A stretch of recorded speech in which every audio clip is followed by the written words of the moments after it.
მშვიდობის 2 მაისის საქმიან დილას ვიწყებთ ტელეპირველზე BMG-ის გუნდის წევრებთან ერთად. გარეთ 12 გრადუსია, ასე რომ წარმატებული და საქმიანი ხუთშაბათი. მსოფლიოს უდიდესი ჩინური კომპანია ანაკლის განვითარების კონსორციუმის პარტნიორი გახდა. თანამშრომლობის მემორანდუმზე ხელი მხარეებმა ოფიციალურად გუშინ მოაწერეს. მამუკა ხაზარაძე ამბობს, რომ ანაკლის სპორტის პროექტის დაფინანსებასთან დაკავშირებით მთავრობასა და საერთაშორისო საფინანსო ორგანიზაციებს შორის მოლაპარაკებები ნელა მიმდინარეობს. დედაქალაქის მერი უახლოეს მომავალში საწვავის ხარისხზე კონტროლის გამკაცრებას კიდევ აანონსებს. მიზანი ქვეყნის დაბალი ხარისხის დიზელის იმპორტისაგან დაცვა. მთავრობა ეკოტურიზმის განვითარებასაც აანონსებს. ბიომრავალფეროვნების აღდგენის პროგრამის პრეზენტაციაზე მამუკა ბახტაძემ გუშინ კრწანისის ტყეპარკის აღდგენა განვითარებაზე ისაუბრა და თქვა, რომ გასული საუკუნის 60-იან წლებში კრწანისის ტყეპარკის გაშენების მთავარი იდეა სწორედ ბიომრავალფეროვნების შენარჩუნება და გარემოს დაცვითი პრინციპების შესახებ საზოგადოების ცნობიერების ამაღლება იყო, რასაც თავადაც გააგრძელებენ. ბათუმის ავტოტრანსპორტი კი პარკირების ადგილზე მონიტორინგს იწყებს. მიზანი თვითნებურად დაკავებული პარკირების ადგილების ავტომანქანისაგან გათავისუფლებაა. ეროვნული ბანკის მონეტარული პოლიტიკის კომიტეტმა გუშინ რეფინანსირების განაკვეთი უცვლელად 6,9%-ზე დატოვა. დაკრედიტების ახალი წესის ამოქმედების რამდენიმე თვიანი გავლენის ეფექტის შეფასებისას კი ეროვნული ბანკის პრეზიდენტი ამბობს, რომ ზრდის არსებული რიცხვები კარგი და ჯანსაღია. კობა გვენეტაძე კონკრეტულ რიცხვს არ ასახელებს, თუ რა მოცულობის ნეგატიური გავლენა იქონია საბანკო რეგულაციებმა ეკონომიკური ზრდის მაჩვენებელზე. 31 მაისიდან თამბაქოს ბიზნესისათვის ახალი ვალდებულება ამოქმედდება. ერთ თვეში თუთუნის, ელექტროსიგარეტის ან სხვა ნებისმიერი სახის თამბაქოს პროდუქტის სარეალიზაციოდ გატანამდე 3 თვით ადრე მწარმოებელმა ჯანდაცვის სამინისტროში უნდა წარადგინოს ყველა ინფორმაცია ამ თამბაქოს ნაწარმის შემადგენლობის და მისი ქიმიური დანამატების შესახებ. პარლამენტში შრომის უსაფრთხოების საკითხებზე მომუშავე თემატური მოკვლევის ჯგუფი შეიქმნება, რომელიც შრომის უსაფრთხოების საკითხებს დეტალურად შეისწავლის და რეაგირებას მოახდენს. თბილისში სასტუმრო ვინდამ გრანდ თბილისი ოფიციალურად გაიხსნება. და კიდევ ერთი სასტუმრო, რომელიც ბათუმში უკვე გაიხსნა, ეს არის 14 მილიონი დოლარის ინვესტიციით აშენებული 5 ვარსკვლავიანი Best Western პრემიერი. სტუმრების მოლოდინშია სასტუმრო კომპლექსი ამერიკული საერთაშორისო ბრენდის ფრანჩიზას წარმოადგენს.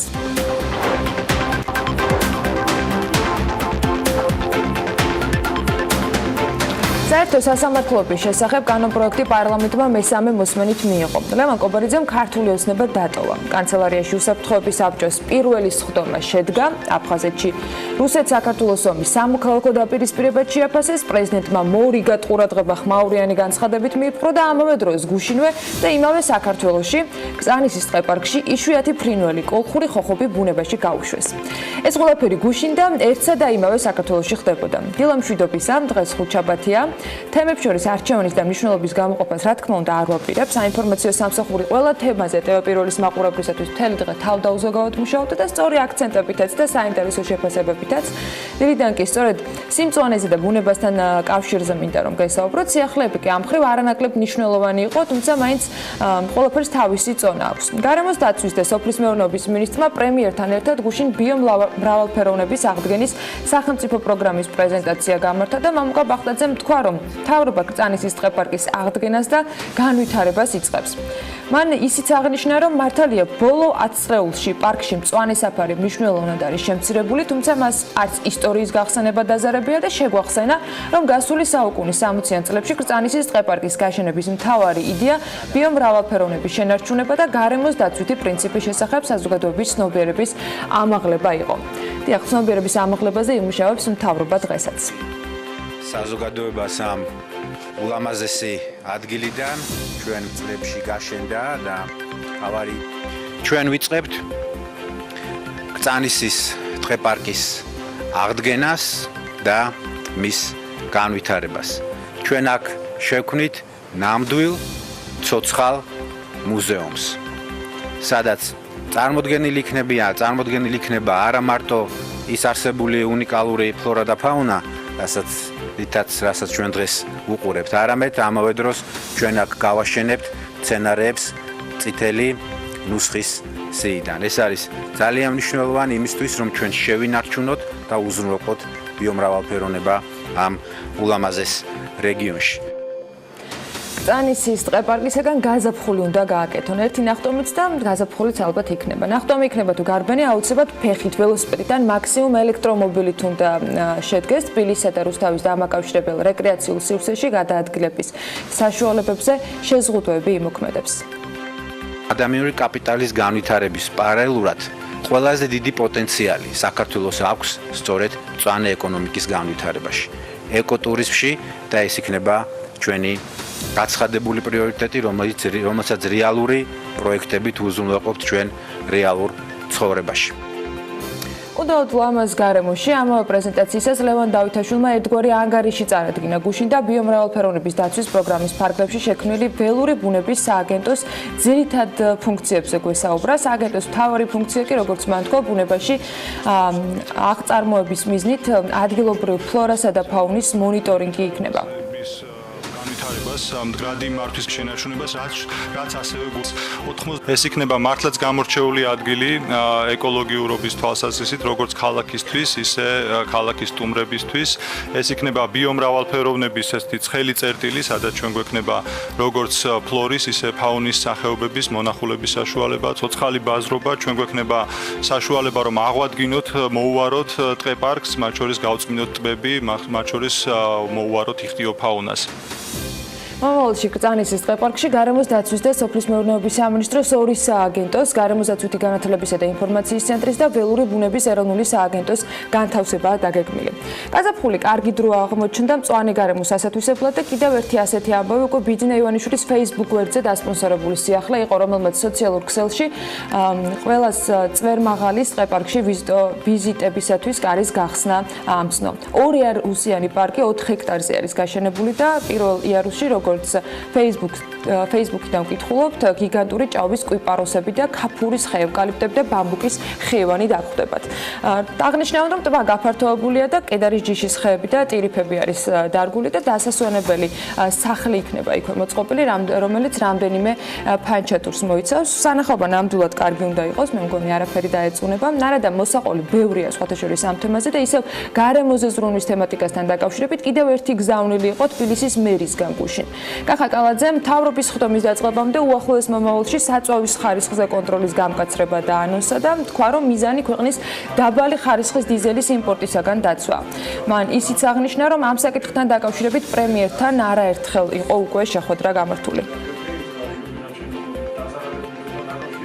ერთიანი ძალისხმევით შევძლებთ იმას, რომ ხარისხზე დაწესდეს კონტროლი, განსაკუთრებით დიზელზე, რომელიც ზოგადად სერიოზული პრობლემა არის ეკოლოგიური მიმართულებით, ჰაერის დაბინძურების თვალსაზრისით და რა თქმა უნდა ევრო 5-ზე უნდა ავიყვანოთ ეს ხარისხი, სხვა დაბალი ხარისხის საწვავს არ უნდა მიცეთ შესაძლებლობა, რომ ქვეყანაში შემოვიდეს და რა თქმა უნდა მე ამას აუცილებლად დავაყენებ ამ საკითხს და ცენტრალურ ხელისუფლებასთან ერთად მივიღებთ ამ მნიშვნელოვან გადაწყვეტილებას.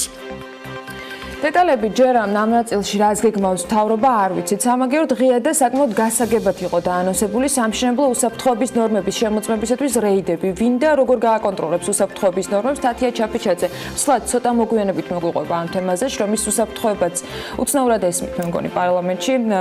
თბილისის მთავრობის ხდომის პარალელურად გუშინ ადამიანის უფლებათა კომიტეტში შრომის უსაფრთხოების შესახებ მოსმენა გაიმართა, რომელიც მედიისთვის დაიხურა. რომელზეც შრომის უსაფრთხოების კანონის ამოქმედების შემდეგ შუალედური ანგარიში უნდა წარედგინათ. ხდომის დასრულების შემდეგ მხოლოდ ის გავიგეთ, რომ პარლამენტში შრომის უსაფრთხოების საკითხზე თემატური მოკვლევის ჯგუფი შეიქმნება. ადამიანის უფლებათა კომიტეტის პრესსამსახურმა გაავრცელა ასევე სოფო კილაძის კომენტარი, სადაც დეპუტატი ამბობს, რომ გამოიკვეთა მთელი რიგი გამოწვევები, რომლებიც სასწრაფო გადაჭრას საჭიროებს.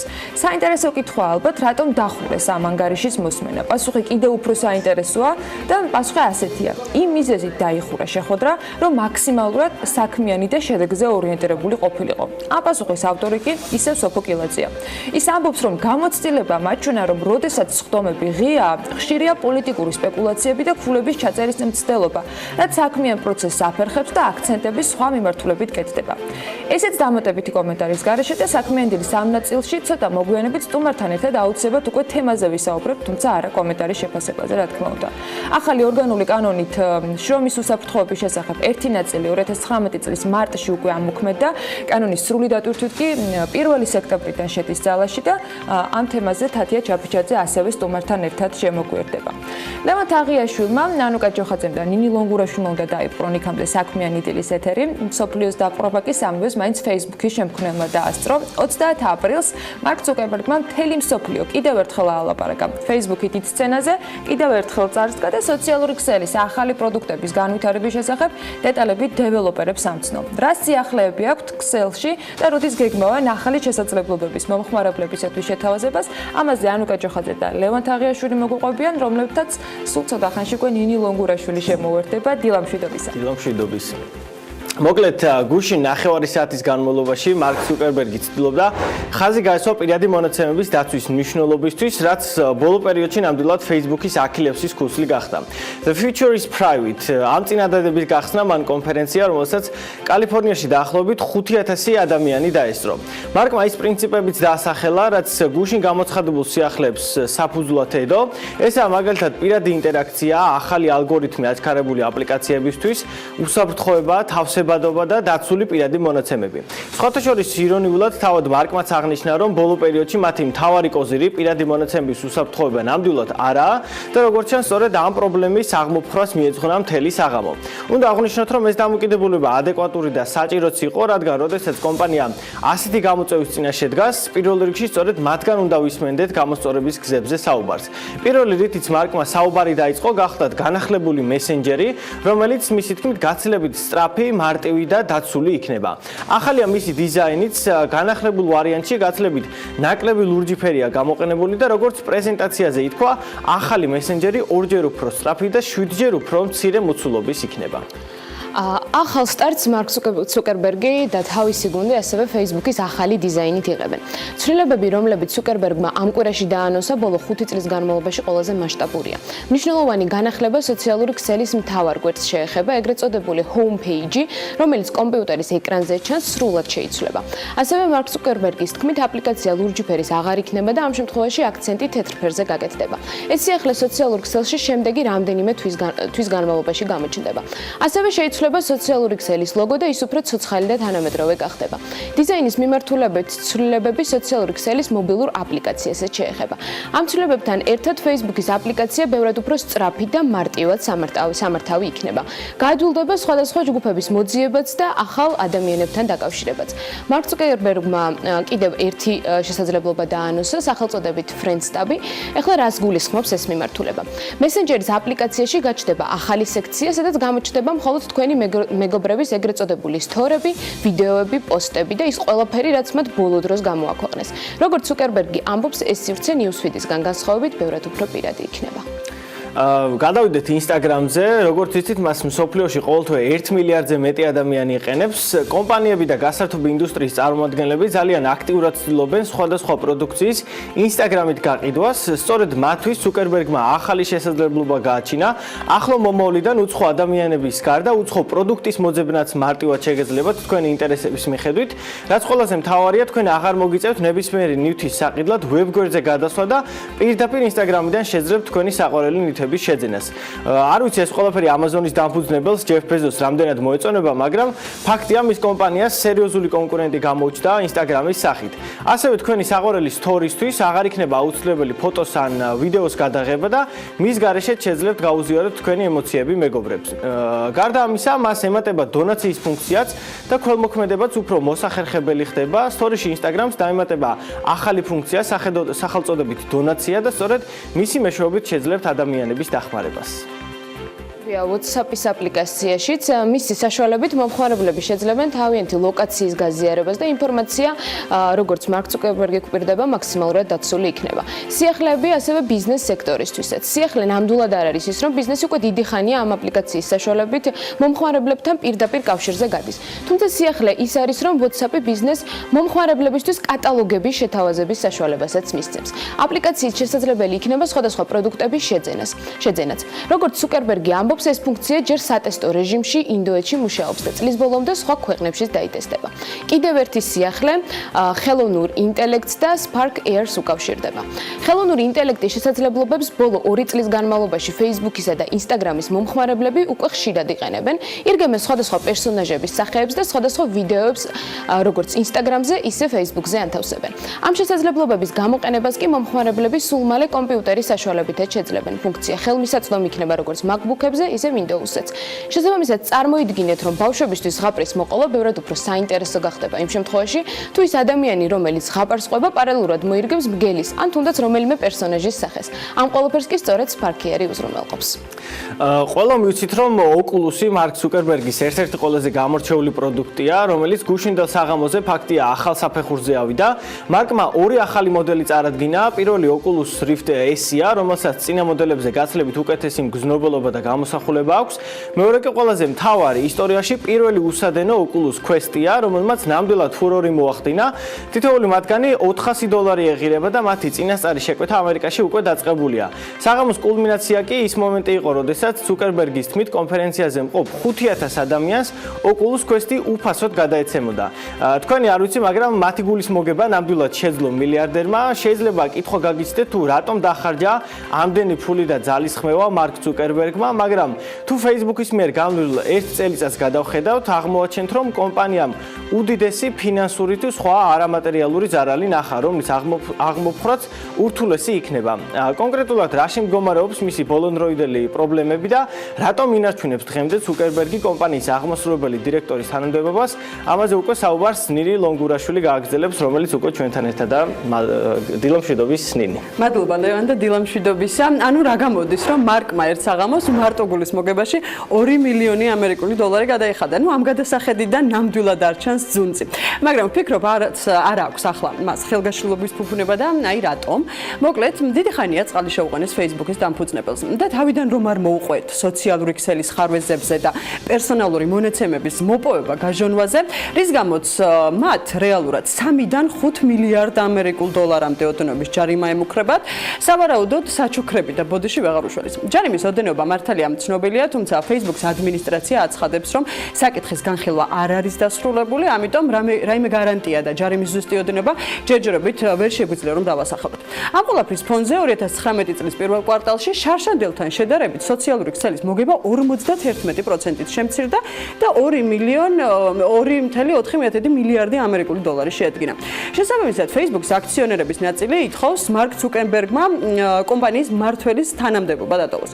აქ უკვე ჩნდება კითხვა, როგორ გადადგეს ის. მაშინ, როცა მარკი ხმის მიცემის უფლების მქონე აქციების 60%-ს აკონტროლებს, რაც მას რეალურად უფლებას აძლევს ფაქტობრივად მარტო აკონტროლოს კომპანიის პოლიტიკა და ერთპიროვნული გადაწყვეტილებები მიიღოს. აქციონერები კი ამბობენ, რომ ზუსტად აი ამის გამო გაეხო Facebook-ი რამდენიმე სკანდალში ბოლო დროს. ყველაფერი ამას არაუშავს, ყველაფერი ამას 30 მაისს მოუყრისთავს, რადგან სწორედ 30-ში არის ჩანიშნული, ანუ ზუსტად ერთ თვეში დამოუკიდებელი მმართველი თავმჯდომარის არჩევა.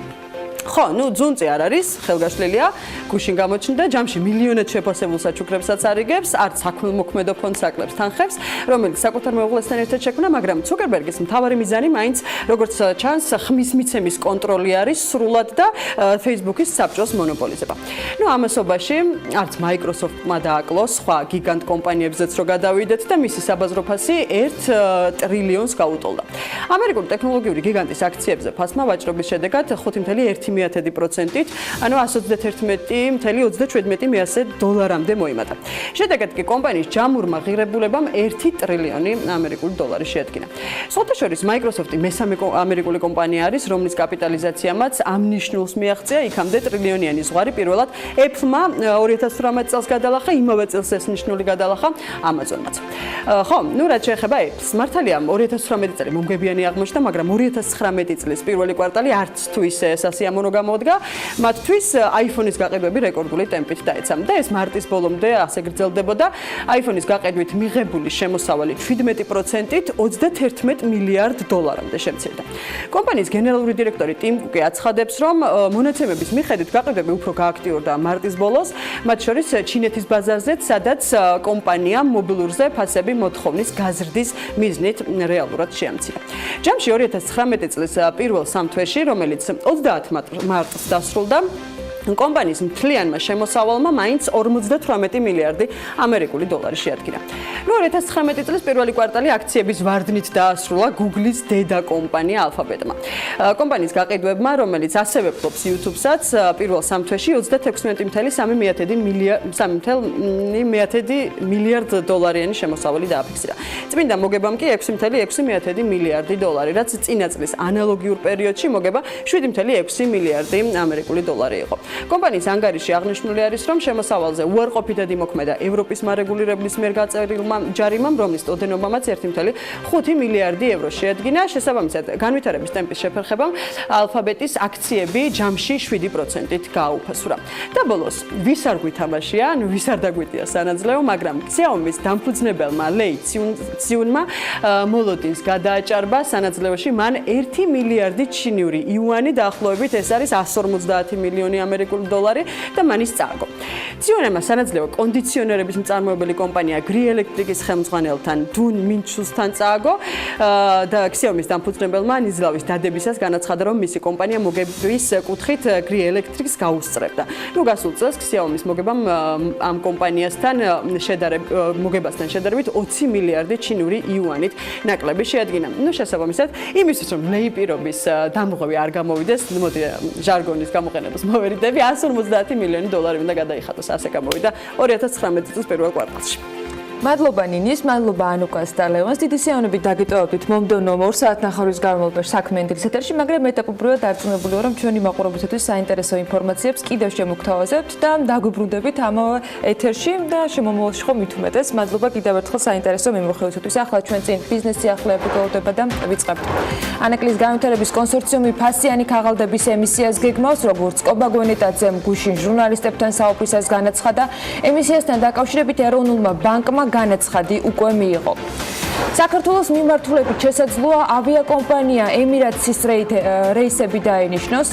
მთავრობა კი სვანური კოშკების რეაბილიტაციას გეგმავს. ტენდერი უკვე გამოცხადებულია. სატენდერო პირობების თანახმად შესყიდვის სავარაუდო ღირებულება 1,5 მილიონი ლარი ექნება.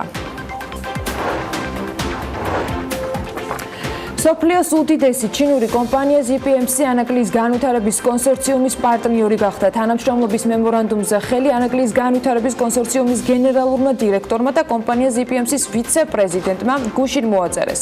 უდიდესი ჩინური კომპანია ანაკლის სპორტს ამწეებით მოამარაგებს. ERTG ტიპის ამწეები პორტის ტერიტორიაზე კონტეინერების გადასაადგილებლად და დასაწყობებლად გამოიყენება და ანაკლის განვითარების კონსორციუმი ამ ეტაპზე 12 ერთეულ ამწეს შეისყიდის.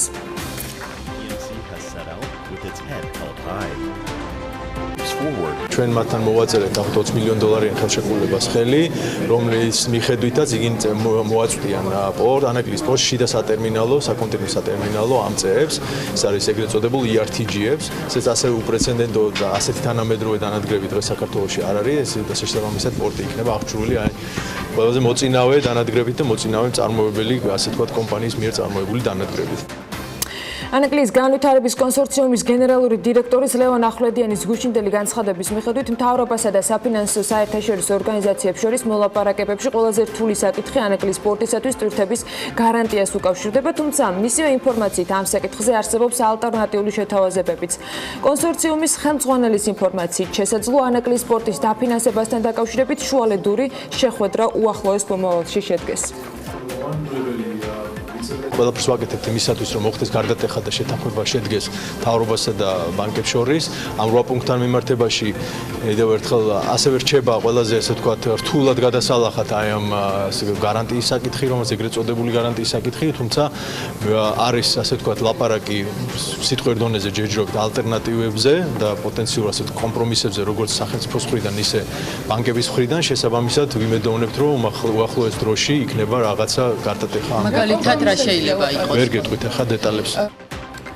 სახელმწიფო საკუთრებაში არსებული ანაკლის ღრმაწყლოვანი ნავსადგურის განვითარების სააგენტოს ხელმძღვანელის დავით ჯავახაძის ინფორმაციით კი მთავრობას ინვესტორსა და საერთაშორისო საფინანსო ინსტიტუტებს შორის მოლაპარაკებები დიდი ალბათობით მაისში გაიმართება. რაც შეეხება ანაკლის განვითარების კონსორციუმისათვის ხელშეკრულებით გათვალისწინებული ვადის შესაძლო გახანგრძლივებას, ჯავახაძე ამბობს, რომ ეს გადაწყვეტილება სამთავრობო კომისიამ უნდა მიიღოს.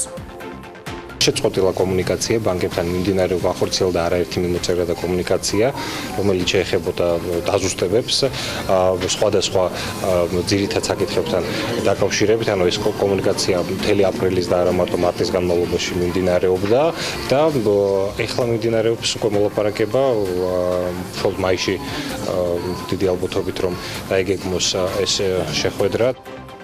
ოფიციალურ ღონისძიებაზე მედიას რა თქმა უნდა კითხვები ანაკლიის კონსორციუმის დამფუძნებლებთან კიდევ ბევრ თემაზე ჰქონდათ. მამუკა ხაზარაძე მაგალითად ერთ-ერთი საპასუხოდ ამბობს, რომ ანაკლიის სპორტის პროექტის დაფინანსებასთან დაკავშირებით მთავრობასა და საერთაშორისო საფინანსო ორგანიზაციებს შორის მოლაპარაკებები ნელა მიმდინარეობს. ანაკლიის განვითარების კონსორციუმის დამფუძნებელი მედიასთან მიზეზებზე ვერაფერს ამბობს, თუმცა აცხადებს, რომ შეხვედრა აპრილში უნდა გამართულიყო და მხარეებს შორის მხოლოდ 2 წერილია გაცვლილი. ამავე დროს კითხვაზე ხომარი იგეგმება ვადის გახანგრძლივების თხოვნა. კონსორციუმის გენერალური დირექტორი ლევან ახვლედიანი აღნიშნავს, რომ კონსორციუმს ეს საკითხი ოფიციალურად ჯერ არ დაუყენებია, თუმცა შესაძლოა ასეც მოხდეს. რაც შეეხება მოლაპარაკებას ბანკებსა და სახელმწიფოს შორის სამწუხაროდ ძალიან ნელა მიმდინარეობს. მე ვერ გეტყვით მიზეზებს. ჩვენ ველოდებოდით, რომ შეხვედრა მოხდებოდა აპრილში. მხოლოდ 2 წერილი გაიცვალა თვითო ესე ვთქვათ ბანკებსა და სახელმწიფოს შორის. იმედია რომ ახლო ეს ხანში შეხვდებიან, რამე თუ ეს გაწელვა პირდაპირ ესე ვთქვათ ხელს უშლის იმ ვადას, რომელშიც ჩვენ უნდა ჩავედიოთ. თქვენ იცით, რომ ჩვენი ვადა სახელმწიფოსთან იწურება 15 ივნისს და რა თქმა უნდა დამოკიდებულები ვართ ამ მოლაპარაკებაზე. ვერ მოხერხდა ამ შეხვედრის ჯერჯერობით ორგანიზება, ვმუშაობთ ყოველდღიურ რეჟიმში სამინისტროსთანაც და ბანკებთანაც იმისათვის, რომ ამის შეხვედრის ორგანიზება მოხდეს. ასევე არ გამოვრიცხავ შუალედურ შეხვედრის ორგანიზებას, ანუ არა სამუშაო ჯგუფის, არამედ უფრო მაღალ დონეზე და აი ამ პროცესში ვართ ეხლა სამწუხაროდ და ასევე ველოდებით მთავრობისგან ამ უშუალოდ ამ 8 პუნქტთან მიმართებაში წერილობითი პოზიციის დაფიქსირებას, რასაც ესენი მე ჩვენი ინფორმაციით ამზადებენ. რა თქმა უნდა დაისვა გუშინ კითხვა იმ წერილთან დაკავშირებითაც, რომელიც მამუკა ხაზარაძის განცხადებით გიორგი გახარიამ დაწერა და რომელიც ექსპერტიზაზეა ლონდონში გადაგზავნილი. TBC ბანკის და ანაკლიის განვითარების კონსორციუმის თანადამფუძნებლის განცხადებით ლონდონში გაგზავნილი წერილის შესახებ ექსპერტიზის პასუხი მალე იქნება. ამასთან დაკავშირებით მან ჟურნალისტების კითხვის საპასუხოდ განაცხადა, თუმცა კონკრეტული თარიღი მას არ დაუსახელებია. პრაქტიკულად რამდენი კვირის წინა არავინ არაფერს ითხოვს, ეს იყო პასუხი უკვე TBC ბანკის და ანაკლიის განვითარების კონსორციუმის თანადამფუძნებლის მხრიდან რეპლიკაზე, რომლის თანახმადაც ბანკის აქციონერები 2007-2008 წლებში ბიზნესმენ ავტოწერეთლის კომპანიებზე გაცემული 17 მილიონი დოლარის სესხის უკან დაბრუნებას ითხოვენ. ხაზარაძე მედიასთან საუბრისას დაადასტურა ინფორმაცია იმის შესახებ, რომ თბილისის საქალაქო სასამართლოში TBC ბანკსა და მარტელო გრუპ ლიმიტედს შორის დავა მიმდინარეობს. სწორედ მარტელო გრუპ ლიმიტედი ფიგურირებს პროკურატურაში TBC ბანკის საქმეზე დაწყებული გამოძიების ნაწილში. დღეისთვის ის TBC ბანკში სადაო 17 მილიონი დოლარის სესხის ვალდებულების შემსრულებლად მიიჩნევა. თემის კომენტირებისას კი ხაზარაძე ამბობდა გუშინ, რომ TBC ბანკმა სარჩელის სასამართლოში შეტანა გადაწყვიტა, რადგან ამ საკითხზე ბევრი კითხვა გაჩნდა. ახლა დღის სხვა თემები. საქართველოში ელექტროენერგიის მოხმარება ბოლო 10 წელიწადში ყოველწლიურად საშუალოდ 4.8%-ით იზრდებოდა. ამასთან დაკავშირებით ინფორმაცია საქართველოს ენერგეტიკისა და წყალმომარაგების მარეგულირებელი კომისიის წლიურ ანგარიშია მითითებული და იქვე აღნიშნულია, რომ 2018 წელს ელექტროენერგიის შიდა მოხმარება წინა წელთან შედარებით 7.6%-ით გაიზარდა.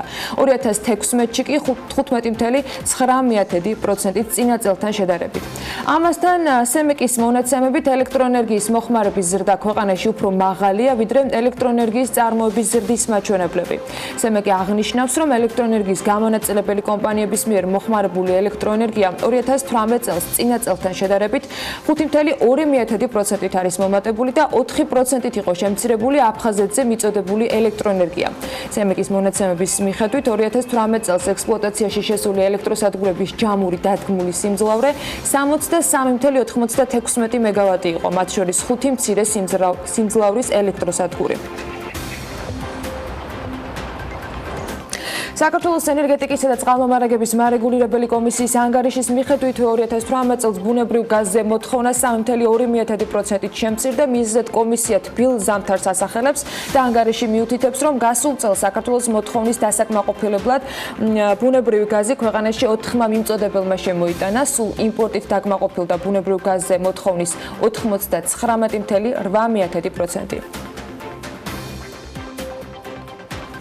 ეკოტურიზმის განვითარების ცენტრი კი პანკისის ხეობაში სალაშქრო საფეხმავლო ბილიკების მონიშნვას და ინფრასტრუქტურის მოწყობის სამუშაოებს გეგმავს. დოკუმენტის მიხედვით სამუშაოები ივნისის ბოლომდე უნდა შესრულდეს. ტურისტული მარშრუტების მოწყობისათვის კი ჯამში 16,770 ლარი დაიხარჯოს. პროექტი ტურიზმის ეროვნული ადმინისტრაციის დაკვეთით განხორციელდება. პანკისის ხეობის საფეხმავლო მარშრუტების კვლევა გასულ წელს საქართველოს ეკოტურიზმის ასოციაციამ განახორციელა, რაშიც ტურიზმის ეროვნულმა ადმინისტრაციამ 45,000 ლარი გადაიხადა.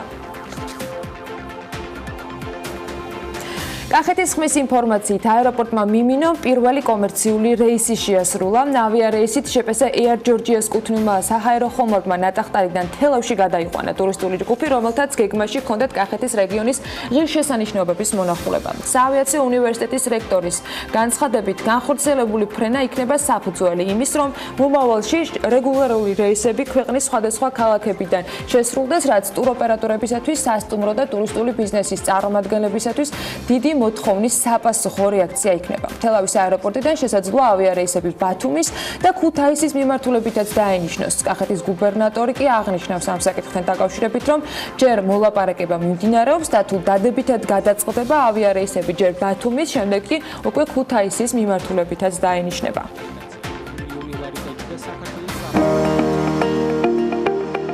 ამინდის პროგნოზის სპონსორია სადაზღვევო კომპანია უნისონი. თავისუფალი დაზღვევა თქვენი სიმშვიდისათვის.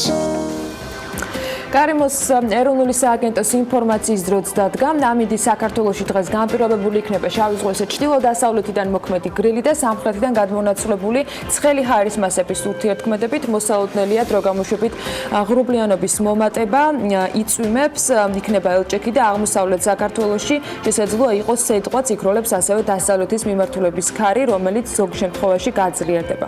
სოხუმში წვიმა იქნება და 23 გრადუსი, ბათუმში დღის ბოლოს ხანმოკლე წვიმას ელოდებიან და 24 გრადუსამდე გათბება ჰაერი, ქობულეთში 2 გრადუსით მეტი იქნება, ანუ 26 გრადუსი და აქაც დღის ბოლოს წვიმა ელჭექით არის ნავარაუდები. ქუთაისში უმეტესად უნალექით ჩაევლის დღე და მაქსიმალური ტემპერატურა 27 გრადუსი იქნება, ზუგდიდში 26 გრადუსს მიაღწევს ტემპერატურა, ანაკლიაში 25 გრადუსამდე გათბება ჰაერი და ოზურგეთში 28 გრადუსია ნავარაუდები. ონში 24 გრადუსი იქნება, გორში 27, ცხინვალში 26, მარნეულში დღის მეორე ნახევრიდან მოკლედ წვიმა მოსალოდნელი, მაგრამ მაქსიმალური ტემპერატურა მაინც ყველაზე მაღალია, თითქმის მთელი საქართველოს მასშტაბით და 30 გრადუსამდე გათბება ჰაერი. რუსთავში კი 29 გრადუსი იქნება და აქაც დღის მეორე ნახევარში ხანმოკლედ წვიმას ელჭექით ვარაუდობენ. ახალციხეში 25 გრადუსი იქნება, ბორჯომში 24 და ბაკურიანში 17 გრადუსი.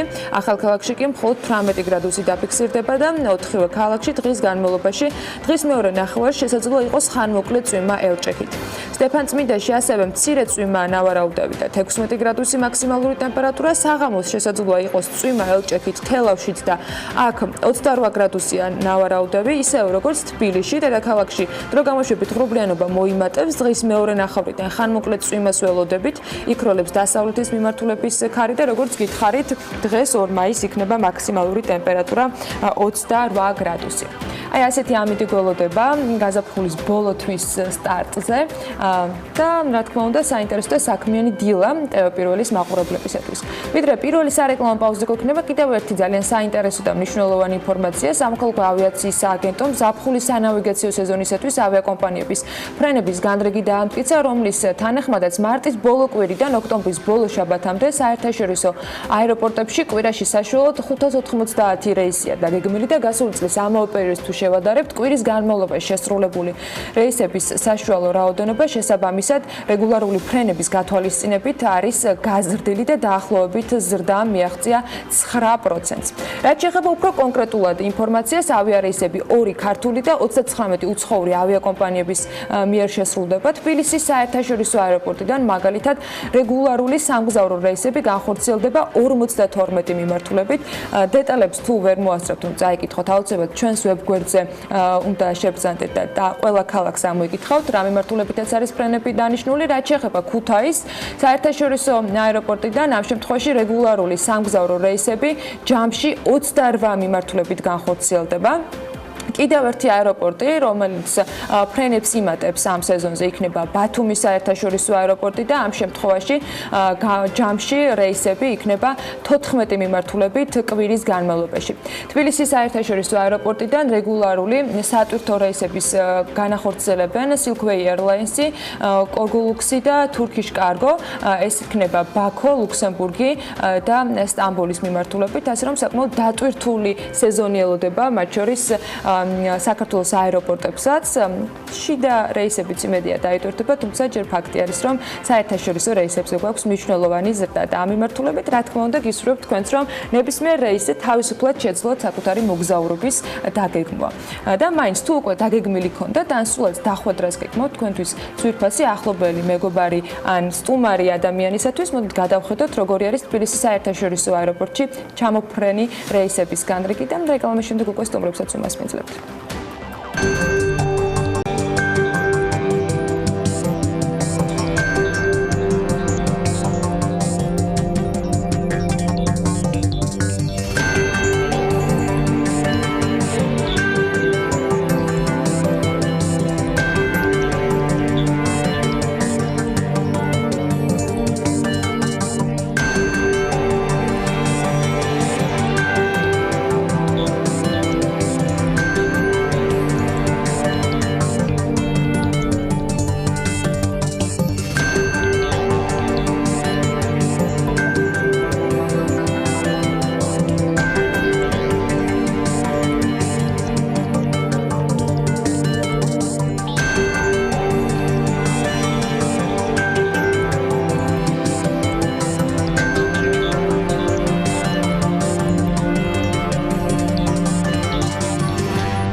შენობის დისტანციური მონიტორინგი, მართვა და კონტროლი, ჭკვიანი სახლები, ჭკვიანი ავეჯი თუ ჭკვიანი ტექნიკა ნაბიჯ-ნაბიჯ ყოველდღიურობის ნაწილი ხდება. დღეს კიდევ ერთი კომპანია უნდა გაგაცნოთ, რომლის დამფუძნებლებმა შენობის დისტანციური მონიტორინგით მართვით და კონტროლით დატვირთული ცხოვრების რიტმის შემსუბუქება გადაწყვიტეს. კომპანია ველიმ ჯერ ქართული ბაზრის ათვისება დაიწყო, თუმცა გეგმები ბევრად შორეული და მასშტაბური აქვთ.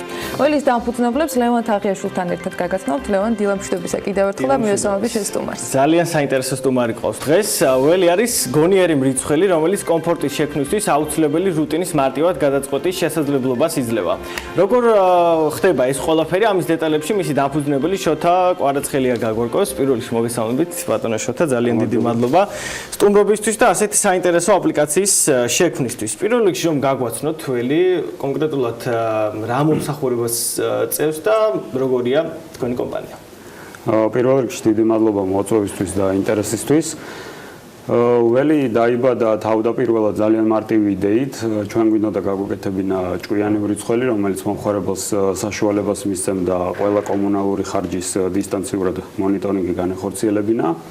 შემდგომ როგორც აღმოვაჩინეთ, ბაზარი უფრო დიდი არის და მოთხოვნა იყო რეალურად დამატებითი სხვა ტიპის ისეთ მოწყობილობებზე, რომელიც შეგვიძლია შენობის მართვის სისტემაში გავაერთიანოთ.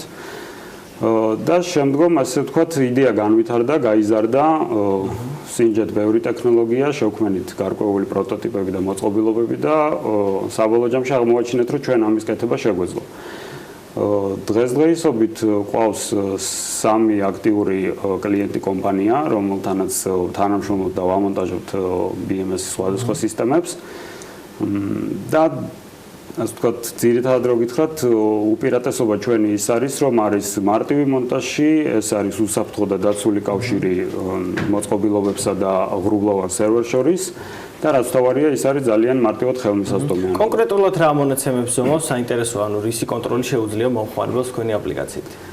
ჩვენი აპლიკაციის საშუალებით შესაძლებელია ყველა იმ მონაცემის და აგრეგატის კონტროლი, რასაც კლასიკურად გულისხმობს შენობის მართვის სისტემა. ეს არის კლიმატური მართვის სისტემები, ბოილერები, ჩილერები,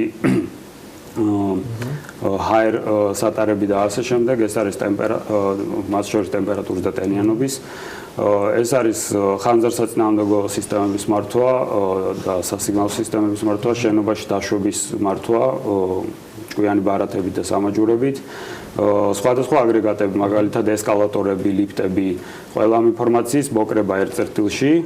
და მე შეგიძლია როგორც ვიცი ეს ინფორმაცია აპლიკაციით ან ვებგვერდით მიიღო, ხო? აი რო ვანახოთ მაყურებელს დაახლოებით რა ტიპის არის თქვენი აპლიკაცია და როგორ შეუძლია მიღება. დიახ, დაახლოებით აი ესე ვიღოთ, ესე გამოიყურება.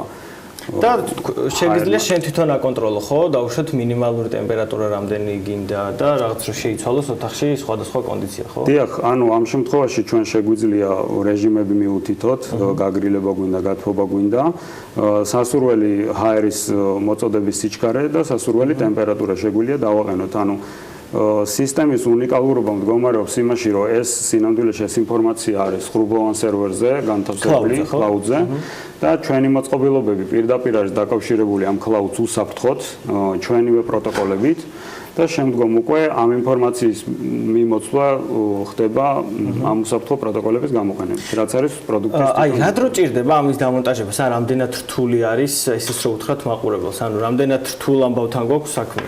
რა თქმა უნდა, ეს იყო ერთ-ერთი ძირითადი მიზეზი, რატომაც ჩვენ დავიწყეთ ველის განვითარება, რომ სინამდვილეში შენობის მართვის სისტემების იმპლემენტაცია არის კომპლექსური და ხანგრძლივი პროცესი. და რა თქმა უნდა, ეს არის ძვირადღირებული. არსებული გადაწყვეტები, რომელიც განსხვავდება ჩვენგან და არ არის მიბმული cloud-ზე, მოითხოვს სპეციალური ინტეგრატორი კომპანიის ჩართვას. რაც იყო ძვირადღირებული პროცესი, ხანგრძლივი და ჩვენ მაგალითად ბაზარი როცა მოვიკვლიეთ, აღმოაჩინეთ, რომ ბევრ ქართულ კომპანიას, უცხოურმა კომპანიებმა უთხრეს უარი, იმიტომ რომ თქვენ ხართო პატარა ჩვენთვის. და თქვენ როგორც ვიცი, საკმაოდ ხელმისაწვდომი ფასები გაქვთ და რა თქმა უნდა, ჩვენთან გადაწყვეტილებები შეიძლება 1000-2000 ლარიდან იწყებოდეს კონკრეტული, ასე ვთქვათ, შემთხვევებისთვის. შესაბამისად, იმისთვის, რომ გაგვემარტივებია პროცესი, ჩვენ შევქმნით ეს cloud service და ყველა მოწყობილობა მივაკავშირეთ ისე, რომ მომხმარებელს შეუძლია ძალიან მარტივად მოწყობილობა მხოლოდ და მხოლოდ შეაერთოს და შემდგომ უკვე cloud-დან მოახდინოს მისი პარამეტრების გაწერა ძალიან მარტივი ინტერფეისის საშუალებით. უფრო დავანახოთ მაყურებელს თქვენი აპლიკაციის მასშტაბები, მოდი ისიც ვთქვათ, რომ მე ჩემი ინფორმაციით ეს სათბურებზე შეგვიძლია გამოვიყენოთ. ხო, აი ამაზეც რო გითხრათ, როგორც იცი, რამდენიმე სამსახურებით კიდევაც ამჟამად. დიახ, ნამდვილად, ანუ თავიდან არ მოველოდებოდით, რომ აგროსექტორიდან იქნებოდა დაინტერესება, მაგრამ როგორც აღმოჩნდა, ტექნოლოგიები საკმაოდ სწრაფად ვითარდება ამ მიმართულებით. და მათ შორის ბევრ ქართულ კომპანიას გაუჩნდა ინტერესი ორ სათბურთან თანამშრომლობთ. და ვზომავთ და დისტანციურად ვაწვდით ისეთ პარამეტრებს, როგორც არის pH-ი, მაგალითად pH-ის დონე, სუბტრაქტის ტენიანობა და ელექტრომაგნიტური გამტარობა, რაც ეს ყველა პარამეტრი აგრონომისთვის ძალიან მნიშვნელოვანია და კრიტიკულია იმისთვის, რომ ასე ვთქვათ, მოსავლიანობა გაზარდონ.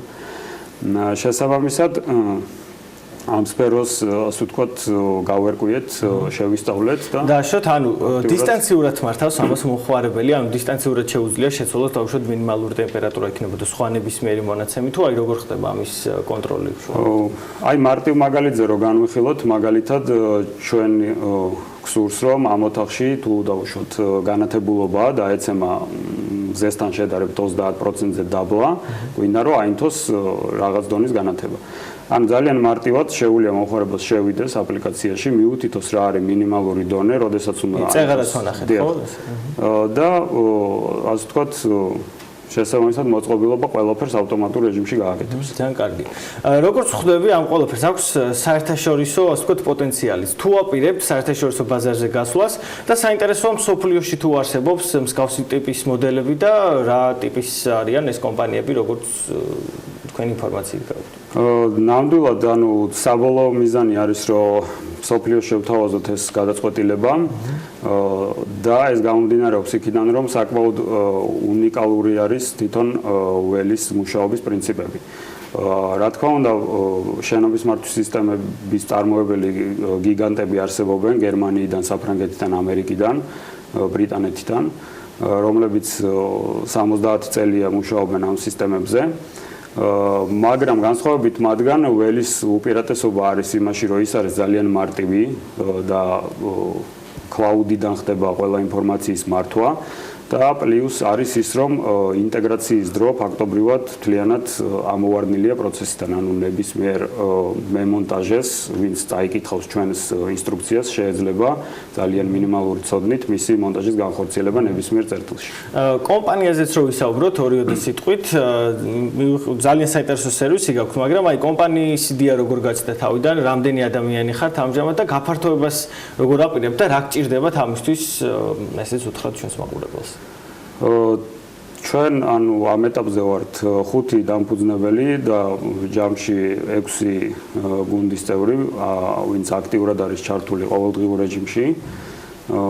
მათ შორის ვართ 4 ტექნიკოსი, ტექნიკური ბექგრაუნდით და 2 ადამიანი არის ბიზნეს მიმართულებაზე. იდეა როგორც თქვი წამოვიდა იქიდან რომ გვინდოდა თავდაპირველად ჭკვიანი მრიცხველის გაკეთება და შემდეგ უკვე გადაიზარდა შენობის მართვის უფრო კომპლექსურ სისტემაში ეს იდეა და როგორც ხედავთ ამ ეტაპამდე საკმაოდ ასე ვთქვათ ინოვაციური არის ჩვენი გადაწყვეტილება და კარგად ვითარდებით.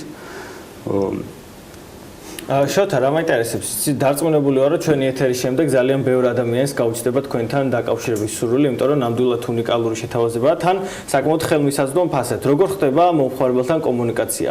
იგივე თუნდაც სოციალური ქსელის მეშვეობით, ვებგვერდით თუ ან როგორ უნდა დაგეკავშირდნენ მომხმარებლები იმისათვის, რომ მიიღონ თქვენი სერვისი? ჩვენ გვაქვს Facebook გვერდიც, ასევე გვაქვს ვებგვერდი, სადაც საკონტაქტო ინფორმაცია არის მითითებული და გვაქვს გაყიდვების სამსახური, კომერციული დირექტორი, რომელიც უშუალოდ ესაუბრება მომხმარებლებს.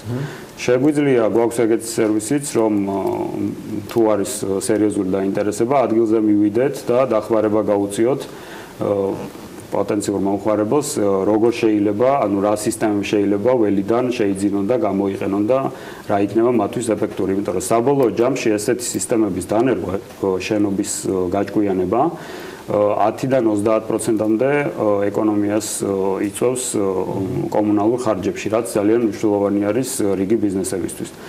და გამომდინარე იქიდან რომ ველი ხელმისაწვდომი და შედარებით იაფასიანი ალტერნატივაა, ბევრ შემთხვევაში მომხმარებლებს სწორედ ეს ნაწილი აინტერესებთ. რადგან წეღან სათბურებზე ვისაუბრებთ, ალბათ ლოგიკურია რომ მთელი საქართველოს მასშტაბით იქნება, ხო, ალბათ თქვენი მომსახურება ხელმისაწვდომი. დიახ, ჩვენ ასე ვთქვათ აქტიურად მუშაობთ, ჩვენი კლიენტების დაახლოებით 9/2 ვისაც ახლოს ველაპარაკები და ვისთანაც უკვე მუშაობთ, გვაქვს ხელშეკრულებები, თბილის გარეთ არიან დაფუძნებული. ანუ ეს ნაწილი აბსოლუტურად პრობლემას არ წარმოადგენს ველისთვის. 3 პროექტი გაქვთ, ხო, ამჟამად და კიდევ აპირებთ გაფართოებას? 3 მიმდინარეა, ორზე ალბათ 2 კვირაში უნდა დავიწყოთ უკვე აქტიური მუშაობა და ბევრი მოლაპარაკება მიდის სხვადასხვა ეტაპზე. ესე იგი, მხოლოდ მოთხოვნა გჭირდებათ იმისათვის, რომ გაიზარდოთ და უფრო ფართომასშტაბიანი კომპანია გახდეთ, თუ არის კიდევ დაუშვათ რაიმე ტექნიკური აღჭურვილობა იქნება თუ სხვა მოთხოვნები, რაც დაგჭირდებათ იმისათვის, რომ მომავალში ველი გახდეს უფრო ფართომასშტაბიანი კომპანია. ამ ეტაპზე ჩვენი ძალებით ვაპროექტებთ და ვქმნით როგორც ასე ვთქვათ ინვესტიციაც ალბათ თქვენი იყო, ხო, ალბათ. იყო ინვესტიცია, ასევე ჩვენმა როდის სტარტაპის ეტაპზე გავიმარჯვეთ ჯიტას პროექტში 100,000 ლარიან გრანტებში. მივიღეთ ეს დაფინანსება, რომელიც ასევე მნიშვნელოვანი იყო იმ ეტაპისთვის. საომალოდ აუცილებლად გეგმავთ დამატებით ფინანსების მოძიებას, როდესაც უკვე აქტიურად გადავალთ საერთაშორისო ბაზრებზე დავიწყოთ მუშაობას. და შესაბამისად იმ მომენტისთვის ჩვენთვის მნიშვნელოვანი იქნება დამატებითი ფინანსური ინვესტიცია, რომ გავზარდოთ გაყიდვების და მხარდაჭერის გუნდის მოცულობა.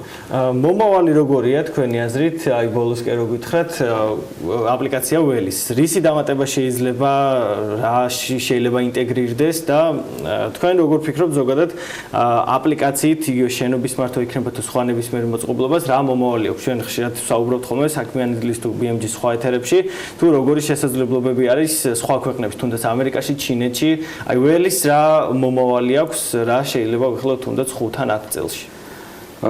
ველის ერთი გამოკვეთილი, ასე ვთქვათ, საომალო გეგმა ეს არის იგივე ტექნოლოგია, მაქსიმალურად ხელმისაწვდომი გახდეს ასევე კერძო მომხმარებლისთვის.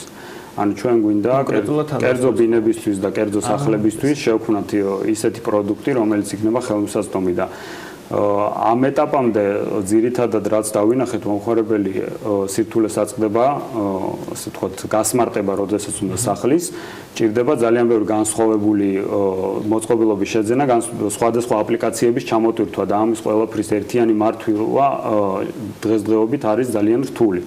ამიტომ ველი ქმნის ისეთ გადაწყვეტილებას ხელმისაწვდომს, რომ ერთი აპლიკაციის საშუალებით მომხმარებელს ჰქონდეს სრული ხედვა და სრული მართვა საკუთარი სახლის. ეს არის, ასე ვთქვათ, მეტნაკლებად გრძელვადიანი მიზანი. ძალიან კარგი. მოკლედ ჩვენიერი აპლიკაცია არის, მე პირადად ძალიან დიდ წარმატებებს გისურვებ და ის ფაქტი, რომ თქვენი მომსახურება საკმაოდ ხელმისაწვდომია, დარწმუნებული ვარ, რომ ჩვენი საქმიანი დილის მაყურებლის ძალიან დიდ ინტერესს გამოიწვევს და იმედი ვაქვს, რომ ჩვენც რაღაც მცირე წვლილს შევიტანთ თქვენს განვითარებაში. ჩვენი სტუმარი იყო კომპანია ველის დამფუძნებელი შოთა კვარაცხელია, რომელსაც საკმაოდ საინტერესო სიახლეები გითხრა დღეს დილას. მადლობა ლევან და მადლობა შენ სტუმარს საინტერესო ინფორმაციის გაზიარებისათვის. ჩვენ კი საქმიანი დილის მაყურებლებისათვის კიდევ ერთი ინფორმაცია გვაქვს. სამხედრო შეიარაღებისათვის, თავდაცვითი სისტემებისათვის და ზოგადად უსაფრთხოებისათვის ქვეყნები ხარჯებს იშვიათად იშურებენ. სფეროს ფინანსები მშვიდობიანობის დროსაც დიდი მოცულობით სჭირდება. სტოკჰოლმის მშვიდობის საერთაშორისო კვლევითი ინსტიტუტის განახლებული ანგარიშტკი შარშან წინა წლებთან შედარებით სამხედრო მომსახურებაზე ყველაზე მეტი ხარჯი არის გაწეული და მაინც ვინ უფრო მეტს ხარჯავს, ანუკა ჯოხაძემ გადახედა მონაცემებს და კითხვაზე პასუხის მოძებნაში დაგვეხმარება.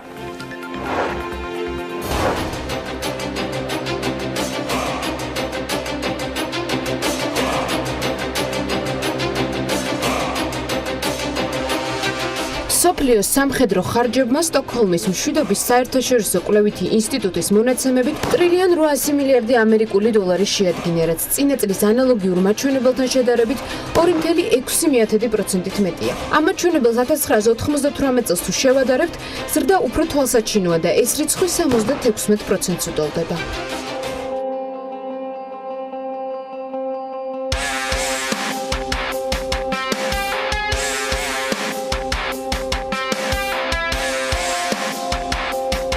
როგორც კვლევაში ვკითხულობთ, ბოლო 7 წლის განმავლობაში ამერიკის შეერთებული შტატების სამხედრო ხარჯები გაიზარდა და 649 მილიარდი ამერიკული დოლარი შეადგინა, რაც 2010 წლის მაჩვენებელზე 4.6%-ით მეტია.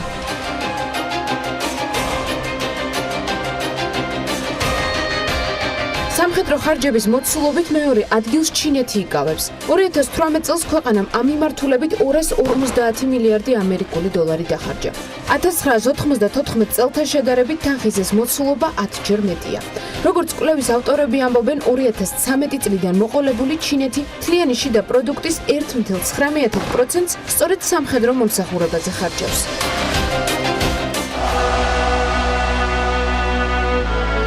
მესამე ადგილზეა საუდის არაბეთი, რომლის სამხედრო ხარჯებმაც 2018 წელს დაახლოებით 67 მილიარდი ამერიკული დოლარი შეადგინა. სტოკჰოლმის მშვიდობის კვლევითი ინსტიტუტის მონაცემებით, იმ 10 ქვეყნიდან, სადაც მთლიან შიდა პროდუქტთან მიმართებაში მაღალი სამხედრო ხარჯებია, ახლო აღმოსავლეთის 6 ქვეყანაა.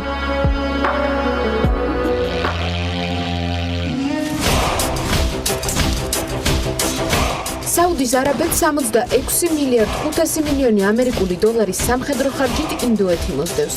ქვეყანამ 2018 წელს სამხედრო ხარჯის მოცულობა 3.1%-ით გაზარდა. ხუთეულს კი საფრანგეთი ასრულებს, რომლის სამხედრო ხარჯებმაც 2018 წელს 73 მილიარდ 800 მილიონი ამერიკული დოლარი შეადგინა. ამერიკის შეერთებული შტატები, ჩინეთი, საუდის არაბეთი, ინდოეთი და საფრანგეთი.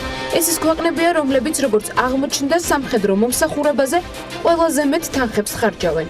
უფრო მეტიც, მთლიანად მსოფლიოს სამხედრო ხარჯების მოცულობის დაახლოებით 60% სწორედ ამ 5 ქვეყანაზე მოდის.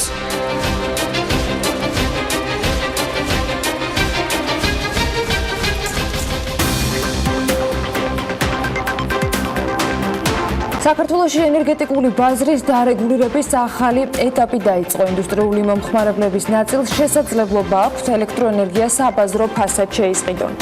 საქართველოში ავიარეისების რაოდენობა მიმდინარე ზაფხულის სანავიგაციო სეზონზე საშუალოდ 9%-ით იზრდება. სამგორი ლილოს მიმართულებით კი მიწისა და მეტროს პროექტირებაზე კონკურსში გამარჯვებული კომპანიის ვინაობა ამ თვეში უნდა გავიგოთ. თბილისის მერის ინფორმაციით საკონკურსო პირობების მიხედვით სპეციალური დოკუმენტების გადამოწმების პროცესი მიმდინარეობს და გამარჯვებულის ვინაობა ცნობილი მისი დასრულების შემდეგ გახდება. საქართველოს ეროვნულმა ბანკმა მონეტარული პოლიტიკის განაკვეთი 6.9%-ზე დატოვა. ეროვნული ბანკის განმარტებით ქვეყნის ეკონომიკაში არსებული ვითარების გამო ამ ეტაპზე განაკვეთის დამატებითი გამკაცრება დღის წესრიგში არ დგას. ბანკი განმარტავს, რომ ეკონომიკური ზრდის წინასწარი ინდიკატორების თანახმად ერთობლივი მოთხოვნიდან არსებული ინფლაციური წნეხი კვლავ სუსტი რჩება. საკრედიტო აქტივობა კი ზომიერად იზრდება. წლის პირველი თვეების განმავლობაში გრძელდება სამომხმარებლო დაკრედიტების შემცირება, თუმცა ამავე დროს სახეზეა ლარით იპოთეკებისა და ბიზნესის დაკრედიტების გააქტიურება. საქართველოს ეროვნული ბანკის პრეზიდენტის კობა გონეტაძის განცხადებით, თუ ქვეყანაში პასუხისმგებლიანი დაკრედიტების სისტემა არ ამოქმედებოდა, სამომხმარებლო სესხების გაცემა ადრე თუ გვიან ქვეყანას ეკონომიკური კრიზისის წინაშე დააყენებდა, საიდანაც გამოსავალს რამდენიმე წელი დასჭირდებოდა. BMG-ს კითხვაზე, თუ როგორ აფასებს თავად ეროვნული ბანკი ფიზიკური პირების დაკრედიტების განახლებული წესის ამოქმედების პირველ 3 თვეს და შედეგებს, კობა გონეტაძე ამბობს, რომ შედეგად გამოწვეული ცვლილება, რაც პირველ რიგში სამომხმარებლო სესხების შემცირებას აისახა ეროვნული ბანკის მიერ თავიდანვე იყო პროგნოზირებული. გონეტაძის თქმითვე, სესხებიდან ბანკებმა რესურსის გადანაცვლება უფრო მეტად ბიზნეს სესხებზე უნდა მოახდინონ, რისი ტენდენციაც თანდათანობით უკვე შეიმჩნევა. არის სამომხმარებლო სესხებში შემცირება, მაგრამ ამავე დროს გვაქვს ის შედეგები, რასაც ჩვენ მოველოდით. კერძოდ, სესხების გადამისამართება სამომხმარებლო სესხებიდან ბიზნეს სესხებში, ეს არის ის ცალსახა ტრენდი, რაც გამოიკვეთა. ამავე დროს, რასაც ჩვენ ვაკვირდებით, არის ლარით გაცემული სესხების უფრო და გაცილებით უფრო მეტად ზრდა და ეს განსაკუთრებით შეეხება ლარში გაცემულ იპოთეკებს. პირველი კვარტალის შედეგებს თუ შევხედავთ, ლარით გაცემული იპოთეკები 32%-ით არის გაზრდილი წინა პერიოდთან შედარებით. რაც შეეხება იმასთან დაკავშირებით, სრულილებებთან დაკავშირებით, ხო? მოდით ასე შევხედოთ. მიმართულება დღეს არის ის, რაც გვინდოდა, ხო? რაღაცა პერიოდი არის საჭირო, რა თქმა უნდა, რომ დავინახოთ აი ეს ამ მიმართულების დინამიკა და ეს მიმართულება ნარჩუნდება თუ არა. ვადებთან დაკავშირებით ჯერჯერობით ვერაფერს ვერ ვიტყვით, რადგანაც ანუ როგორც მოგახსენებთ, პირველმა კვარტალმა აჩვენა, რომ მიმართულება არის ის, რაც ჩვენ გვინდოდა და გარკვეულწილად ის მონაცემები არის თანხმედრაში იმასთან, რაც გვინდოდა, ჩვენ გავაგრძელებთ დაკვირვებას და ანალიზს იმ ინფორმაციისას, რომელსაც ჩვენ ვიღებთ. ეროვნული ბანკის პრეზიდენტი არ ფიქრობს, რომ ის ეკონომიკური ზრდა, რაც პირველ კვარტალში დაფიქსირდა, ცუდი მაჩვენებელია. მისი შეფასებით ზრდის არსებული რიცხვები კარგი და ჯანსაღია. ამასთანავე, გონეტაძე კონკრეტულ რიცხვს არ ასახელებს, თუ რა მოცულობის ნეგატიური გავლენა იქონია საბანკო რეგულაციებმა ეკონომიკური ზრდის მაჩვენებელზე.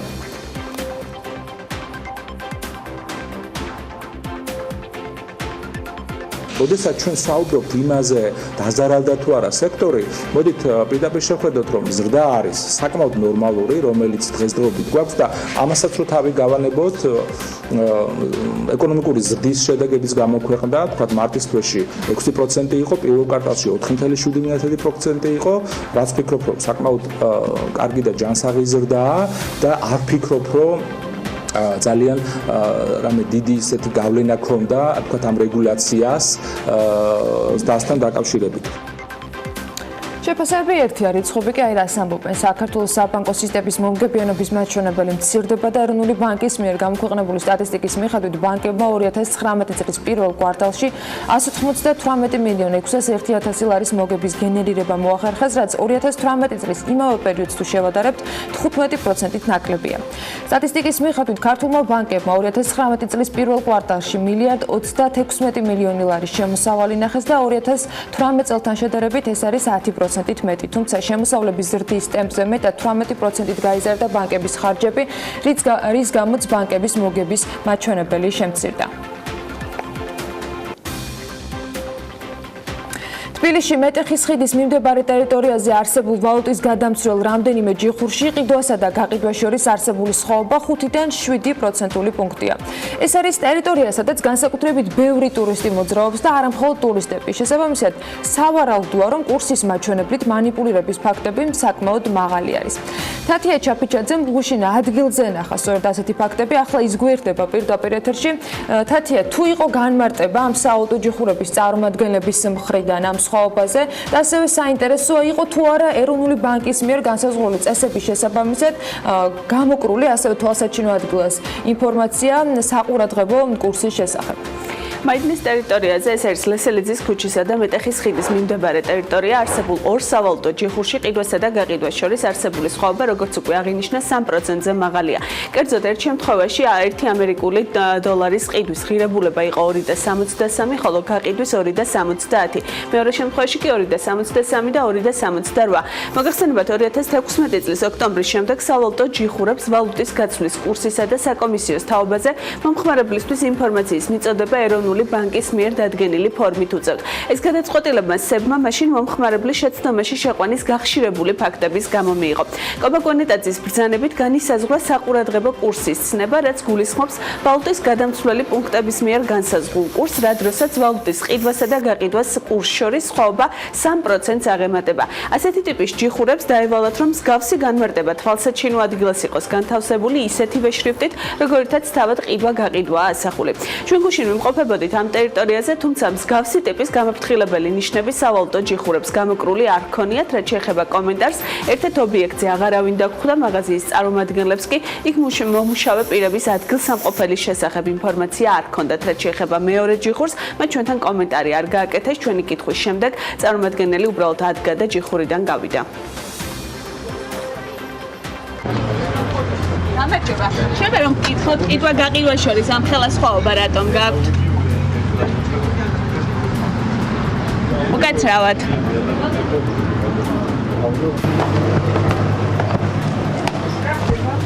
უკაცრავად ეს ვისია? ბატონო, არ არიან იქ. სად არიან? ხამხამარიც რა ხელა სხვაობა რატოა ყიდვა-გაყიდვას შორის? ან არსებობს. სად არის ეს?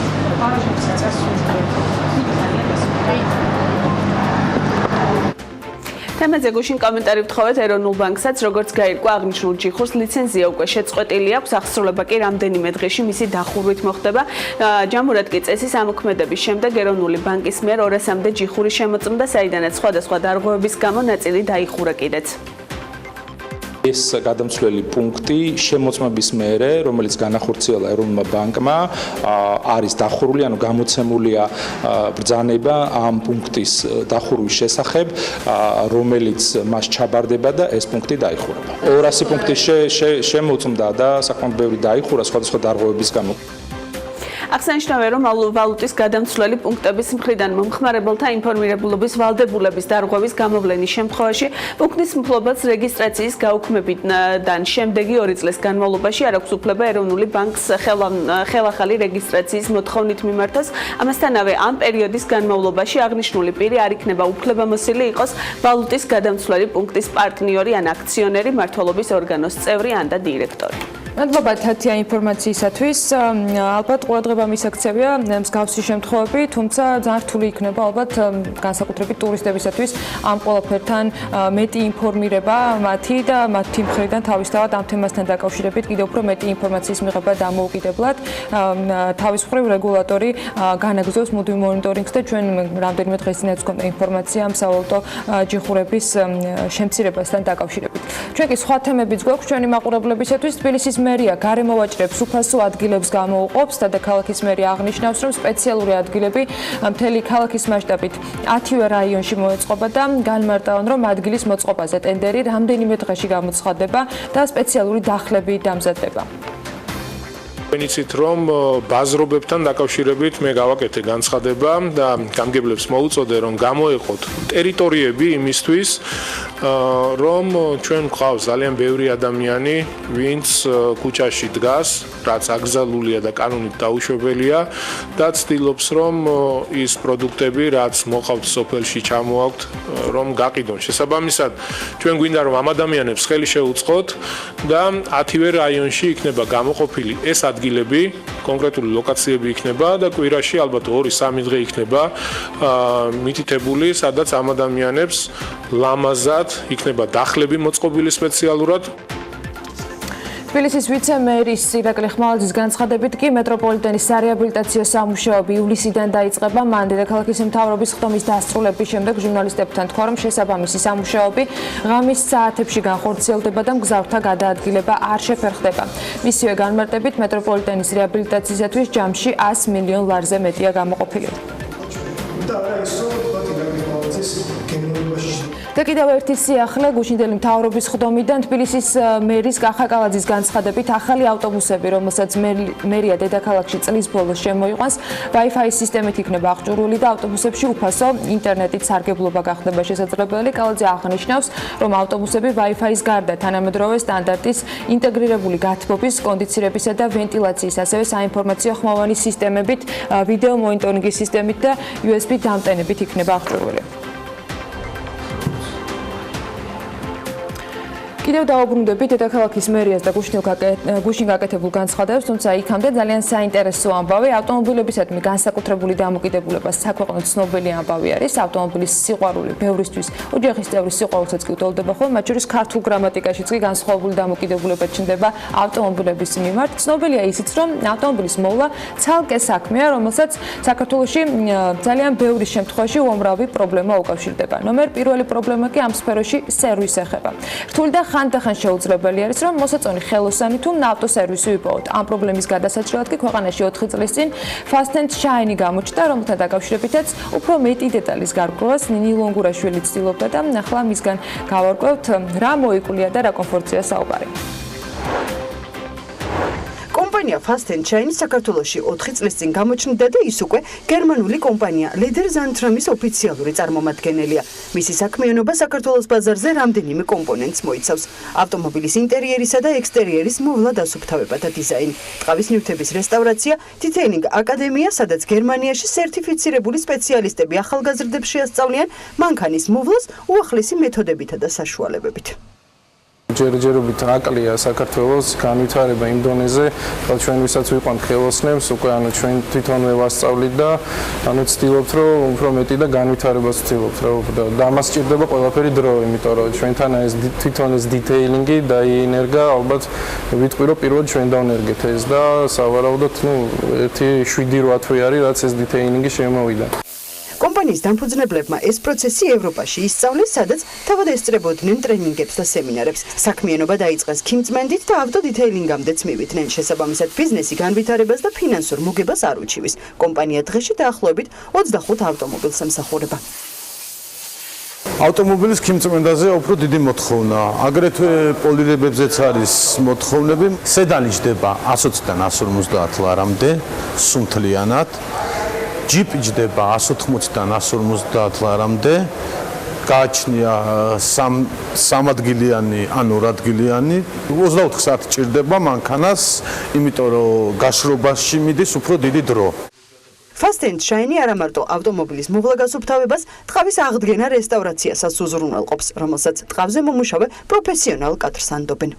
ეს არის Colorlock, გერმანული კომპანია, რომელიც ამზადებს საღებავებს ტყავის.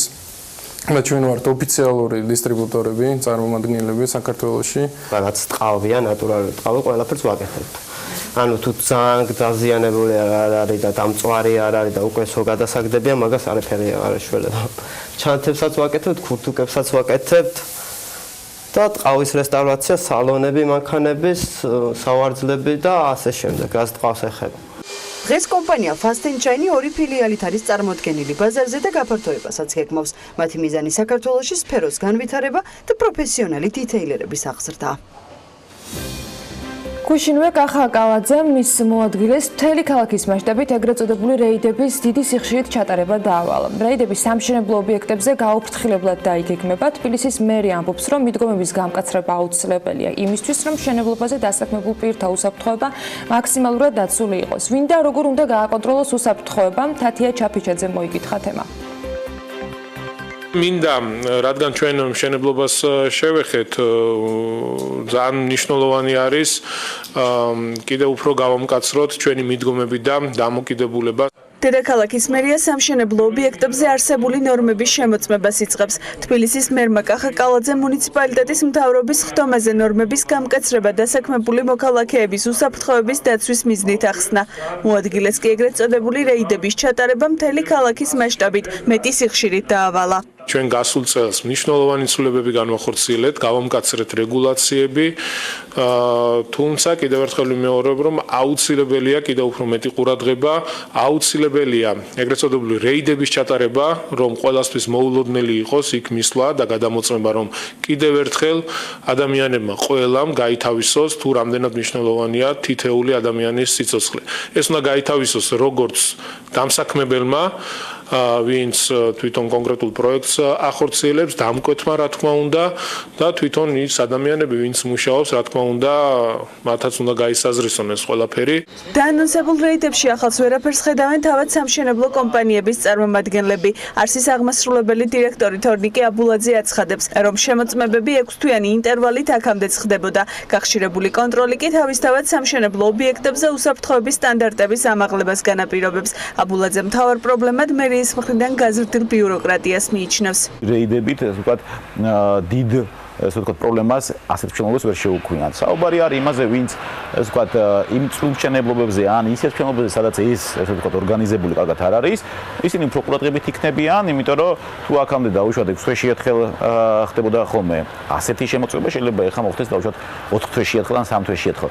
საბოლოო ჯამში კიდევ ერთხელ ვიმეორებ, სიტყვა რეიდის გარდა, რომელზეც ზოგადად მთელ მოსახლეობას გონია, რომ ცუდი რეაგირება აქვს და ცუდი ასოციაცია აქვს ასეთ იმაზე, სხვა განსაკუთრებულ პრობლემას ვერ ხედავ, პრობლემებს ხედავ ზოგადად იმაში, რომ ბიუროკრატია ზოგადად ძალიან მოხმარებული. უსაფრთხოების ზომებზე უფრო მეტი ყურადღების დათმობის მნიშვნელობაზე საუბრობს კომპანია GDG-ს დამფუძნებელი. ბეჟან წაქაძე იმედს გამოთქვამს, რომ ამ მიმართულებით სახელმწიფოს გააქტიურება ბიზნესის გარდა დასაქმებულების ინფორმირებულობის დონესაც გაზრდის. რეგულაციები საერთოდ არავის არ მოწონს, მაგრამ ამ შემთხვევაში მოსაწონი კი არა, მის აუცილებელია იქიდან გამომდინარე, რომ ჩვენ ფხიზლად ვიყვეთ და არ დაუშვათ ის გადაცდომები და არ დაუშვათ მოდუნება, არ მოვდუნდეთ, რომ არ მივიღოთ ის სავალალო შედეგები, რაც მოხდა სხვა კომპანიებში. და აქედან გამომდინარე მე მივესალმებ და თუმცა ჩვენს მე სადაც ოპერირებ იმ რაიონში ძალიან ხშირად ხდება ზედამხედველობის სამსახურის მიერ შემოწმება. აღსანიშნავია, რომ ამ დროისთვის მერიაში არ აქვს პასუხი კითხვაზე, რა სიხშირით და რა პრინციპით მოხდება სამშენებლო ობიექტების შემოწმება. როგორც მთავრობის ხდომის დასრულების შემდეგ განმარტეს, გეგმა გრაფიკი უახლოეს მომავალში გაიწერება. 60 კაციანი ჯგუფები კი თბილისის მასშტაბით ყველა ობიექტში ამოწმებენ. შრომის უსაფრთხოების ნორმების დაცვა აუცილებელია და ამ პირობას თანაბრად უნდა იცავდეს როგორც დამსაქმებელი, ისე თავად დასაქმებული და არა მხოლოდ იმიტომ, რომ ამას კანონი ითხოვს ან რაიმე ფორმის სანქციამ შეიძლება პრობლემა გადაჭრას. როგორ მოქმედებს რეგულაციები პრობლემის გადაჭრის მხრივ, ეს ძალიან ვრცელი თემაა. დღეს საუბარი საქმიანი დილის სტუდიაში რამდენიმე საკითხზე გვინდა რომ მოვასწროთ, მათ შორის საჭიროა თუ არა ყველა კომპანიაში შრომის უსაფრთხოების სპეციალისტი და აქვე შეგახსენებთ, რომ შრომის უსაფრთხოების შესახებ კანონის თანახმად თუ დამსაქმებელს 20-დან 100-მდე დასაქმებული ყავს, ის ვალდებულია ყავდეს არანაკლებ ერთი შრომის უსაფრთხოების სპეციალისტი, უფრო მეტი დასაქმებული შემთხვევაში უკვე 2 და მხოლოდ ნაკლების შემთხვევაში არ არის რომ დამოუკიდებელი კადრი არსებობდეს ამ ნაწილში. მიხეილ კორძახიას ექსპერტ შრომის სამართლის და უსაფრთხოების საკითხებში მასპინძლობთ საქმიანი დილის ეთერში. მოგესალმებით ბატონო მიხეილ, მადლობა იმის რომ ხართ ჩვენთან ერთად. პირველ რიგში გუშინ თბილისის მერის განცხადება მინდა რომ შეგაფასებინოთ.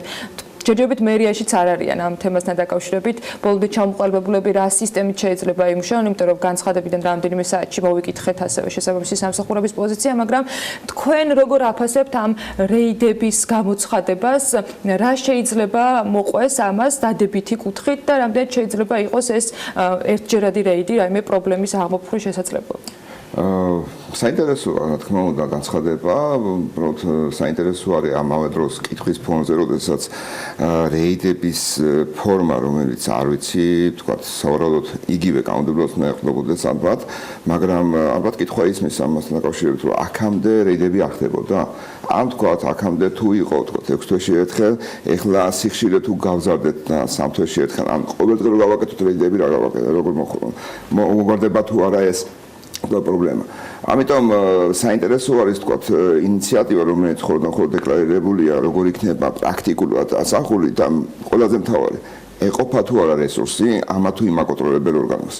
და იმ შემთხვევაში თუ გითხრათ რესურსის ნაკლებობა შეიმჩნევა და ალბათ სავარაუდოდ შეიძლება ვივარაუდოთ რომ ეს ასეც იქნება, ვინაიდან ადამიანების რაოდენობა მარტივი მათემატიკით ზართული გასაყოფი არის. საკმაოდ რთული არის, მით უმეტეს ხოლმე მარტო თბილისზეც თუ ავიღებთ ამ ნაწილს და მათ შორის თქვა რა გავაკეთოთ თქვა სხვა რეგიონებში, მაშინ როდესაც იმ შემთხვევაში, როდესაც იქაც მუნიციპალიტეტის დონეზე უნდა იყოს და არის თუ არა ეს გზა ყველაზე ეფექტური ამ კუთხით ის მე ვაკითხო. რა თქმა უნდა, ცუდი არ არის ამ ნაწილში, რომ კონტროლი განხორციელდება, მაგრამ ამ კონტროლს შესაბამისად არ მოყვება და საინტერესო იყო ალბათ განცხადებები უფრო მსხვილი ბიზნესის, რომელიც მოხარული არიან და თქვა სრულიად აქვს. ბიზნეს შედარებით მეტი ხარჯია გაწეული ამასთან დაკავშირებით და მეტად შესაძლებლობებიც აქვს მათ შორის კულტურაც აქვს გაცილებით უფრო მეტი ვიდრე წვების ბიზნეს და ეს როგორი მოქმედებს, ვინაიდან თანაბარი უნდა იყოს მიდგომების ხომ? აი ეს სისტემა მაინტერესებს თქვენ, ანუ რამდენად მუშაობს რეიდული თუ სხვა ესეთი შემოწმებების სისტემა იმ ეფექტის მისაღებად, რისთვისაც რეალურად ეს რეგულაციები, კანონი თუ ზოგადად შრომის უსაფრთხოებასთან დაკავშირებით არაერთი ჩანაწერი ჩვენს კანონმდებლობაში არსებობს. რა გვაძლევს შედეგს უფრო? ამიტომაც ამ ნაწილში მე უყურებ ფაქტობრივად არც არაფერი არ შეცვლინა. კანონმდებლობის ფარგლებში სამართლებრივად რეალურად იგივე მოცემულობა გვაქვს. აქამდე უნდა გაეკეთებინა რომელიმე უწყებას რეიდები, ან აქამდე უნდა ეკონტროლებინა. რეიდი იქნება თუ არ იქნება. ხო, ამ კუთხით თქვა როგორი უნდა იყოს თქვა სიხშირე, რაოდენობა, როგორი უნდა იყოს მიდგომები, მათ შორის თქვა იმ საკითხებთან რაც წეგამახსენეთ საკმაოდ გზნობიარე თემა, მსხვილი ბიზნესი, საშუალო და მცირე ბიზნესი, სადაც ეს კულტურა, ეს ასე ვთქვათ, მიდგომები ნაკრები არის და მათ შორის, რა თქმა უნდა, მაკონტროლებელი თანაბრად უნდა მიუდგება ორივეს და ამ შემთხვევაში, რა თქმა უნდა, ისმევა კითხვები, რა შეიძლება მოყვეს ამა თუ იმ შედეგებიდან გამომდინარე, კონკრეტულად არა მხოლოდ ამ საკითხის მოგვარებას, არამედ გახშირებულ მაკონტროლებელი ორგანოების, ასე ვთქვათ, რაოდენობას, მათ შორის თუ არ არის შეფასებული ეფექტურობა. ანუ რა ეფექტისკენ მივდივართ, როგორ უნდა ვაფასებთ, რა კრიტერიუმები უნდა კონდეს იმ შემთხვევაში, რომ თქვა, როგორ უნდა დავადგინოთ 1 თვეში, 6 თვეში, წელიწადში, რაზე უნდა გაივიდეს ზოგადად პოლიტიკა ამ ნაწილში. არ ეხება მხოლოდ ფატალურ შემთხვევას, ხო? ვინაიდან ფატალური შემთხვევები არის ის, ასე ვთქვათ, საბოლოო წერტილი, რომელიც წვრილი მსუბუქი შემთხვევებიდან გრძელდება. რომელიც ვერ იქნება საბოლოოდ აღმოფხვრული, ანუ მაქსიმალურად გადაზღვა შეიძლება მოხდეს. თქვენ რა, ანუ ეს კანონი, რომელიც ამ შრომის უსაფრთხოების ნორმების კიდევ უფრო განკვეთებას გულისხმობს, ნაწილობრივ ამოქმედებული არის ის ახალი ეტაპი, მეორე ნაწილი უკვე სექტემბრიდან შევაძალაში. თქვენ დღეისთვის სამწუხაროდ ჩვენ არ გქონდა შესაძლებლობა გუშინ მაგათად პარლამენტში გამართულ განხილვაზე მედიის წარმომადგენლებს, რომ ის ანგარიში მოგვესმინა, რაც დღეს გვაქვს, ანუ ის რეალობა გვენახა, რომელსაც შესაბამისი უწყებები ფლობენ, მაგრამ თქვენ თუ გაქვთ ინფორმაცია, როგორ მიმდინარეობს პროცესი და იგივე ამ სტუდიაში ბევრჯერ გვისაუბრია, რომ 5-10 ადამიანი მაქსიმუმ, ისედაც განახევრებული არის სტაფი, რამდენად შეიძლება გაწვდეს კანონის აღსრულებასთან დაკავშირებით შემოწმებებს და რამდენად შეიძლება ეს საკითხი გახდეს უბრალოდ შერჩევითი მეთოდოლოგიის შესაძლებლობა. ნუ უარი შემთხვევაში კორუფციის შესაძლებლობა. დღეს კორუფციას ასე ვთქვათ თავშევიკავებდი, ვინაიდან დღესდღეობით ეს მონაცემები არ ფიქსირდება, მაგრამ რისკი იმისი, რომ აქეთკენ წავიდეს, იქიდან გამომდინარე, რაც საკანონმდებლო მოცემულობა მოგწვა, ვინაიდან სექტემბრიდან მოქმედება, წავიდგინეთ თელ საქართველოს უნდა გავცელდეს იგივე ნორმები და არა მხოლოდ მშენებლობებზე არის, ან ნებისმიერ მაგალითად იგივე თქვენ კომპანიაზეც, ასე ვთქვათ, შეიძლება გავრცელდება და იგივე, ასე ვთქვათ, მიდგომები უნდა იყოს. ამ შემთხვევაში საკმაოდ ვთქვათ ბუნდოვანი არის თავად შერჩევის ვთქვათ პროცედურებიც. ანუ როგორ შეარჩევს, დღევანდელი კანონმდებლობა გვეუბნება, რომ ეს მხოლოდ და მხოლოდ მაინსპექტორებულ ორგანომ უნდა გადაწყვიტოს, წმინდა თავისთვის და თავად არანაირი კრიტერიუმების გათვალისწინებით, მიუხედავად იმისა, რომ გარკვეული ასე ვთქვათ, ფრაგმენტული და ზოგადი კრიტერიუმები უწერიათ, მაგრამ შემდგომში რომელი უნდა შემოწოს და რომელი არა, საკმაოდ ასე ვთქვათ, ეჭვის საფუძველი შეიძლება იყოს და კიდევ ერთხელ ვიძახით, რომ სექტემბრიდან ეს იქნება საკმაოდ ასე ვთქვათ, ფართო სფერო, სადაც რესურსების თანაფარდობა იმ მოცულობა სამუშაოებასთან არის შეუსაბამო დღესვე ჩანს ეს. ამიტომაც შეიძლება გუშინ და შეხვედრასთან დაკავშირებით ვთქვათ, რომ შეიძლება ცოტა დაგვიანებული, მაგრამ აუცილებელიც იყო იდეა იმისი, არ ვიცი ზუსტად ვთქვათ, რა პროცედურებით იმუშავებს ეს ჯგუფი, რაც პარლამენტში იქნება, მაგრამ შეფასების ნაკლებობა, რომელიც ყოველთვის ვიძახით და წლების განმავლობაში, რომ რეალურად ჩვენ დგავთ ნაბიჯებს და გსურთ და გონია, რომ კარგი კანონი ბჭყალებში ყველაფერს მოაგვარებს, რეალურად ჯერჯერობით შორს ავართ ამ ყველაფრის მოგვარებისგან. რომ წარმოვიდგინეთ კარგი პატიოსანი კომპანია, ბიზნესი, რომელსაც მძიმე და საშიშპირებებიან სამუშაოსთან არანაირი შეხება არ აქვს, მაგრამ ამ კანონმდებლობით სექტემბრიდან მას ევალება, რომ 20-ზე მეტი ადამიანი თუ ყავს დასაქმებული, ყავდეს ცალკე შესაბამისი კადრი გადამზადებული, ან უკვე არსებული თქვათ სტაფიდან, ან დამატებითი კადრი შემოიყვანოს იმისათვის, რომ ყველა ის პირობა დააკმაყოფილოს. აი ამ კადრის არსებობა რამდენად მნიშვნელოვანი არის და რამდენად საჭირო არის, რომ ერთი ადამიანი იყოს პასუხისმგებელი ამაზე, თუ კი კომპანია ცალკე კადრის გარეშეც ახერხებს ყველა მოთხოვნის დაკმაყოფილებას, რომელიც ასე როგორც თქვენ აღნიშნავთ, ძალიან ბევრ ბუნდოვანებას შეიცავს. აი ამ სისტემაში დღეს რამდენად გამართულად შეიძლება სექტემბრიდან ვივარაუდოთ, რომ ეს ნაწილი ქვეყანაში შეიძლება იყოს მოწესრიგებული. იძულებული იქნება კომპანია, რომ ამ ბიუროკრატიულ სისტემაში ჩაერთოს, ანუ დაიქირავოს ის ადამიანი, ვინც იდეაში შეიძლება აქტიურად არ ჭირდებოდეს, აქ ვსაუბრობთ ჩვენ, რადგან მომეტებულ საფრთხეზე, ხო, ზოგადად ვსაუბრობთ, ხო, ისეთ კომპანიებზე, რომელსაც არ არის მომეტებული. ერთჯერადად მოწესრიგების შემთხვევაში შეიძლება წლიდან წლამდე ერთხელ გაჩნდეს. მაგრამ იძულებული იქნება, რომ ფიქტიურად ყავდეს. ანუ იმიტომ რომ აკონტროლებელი მოვიდეს, აუცილებლად უნდა დოკუმენტი, ან თქვა ადამიანი აჩვენოს, რომ აგერ მყავს, ვინმე მიუხედავად იმისა, თქვა მოწესრიგებული შეიძლება იდეალურად ქონდეს.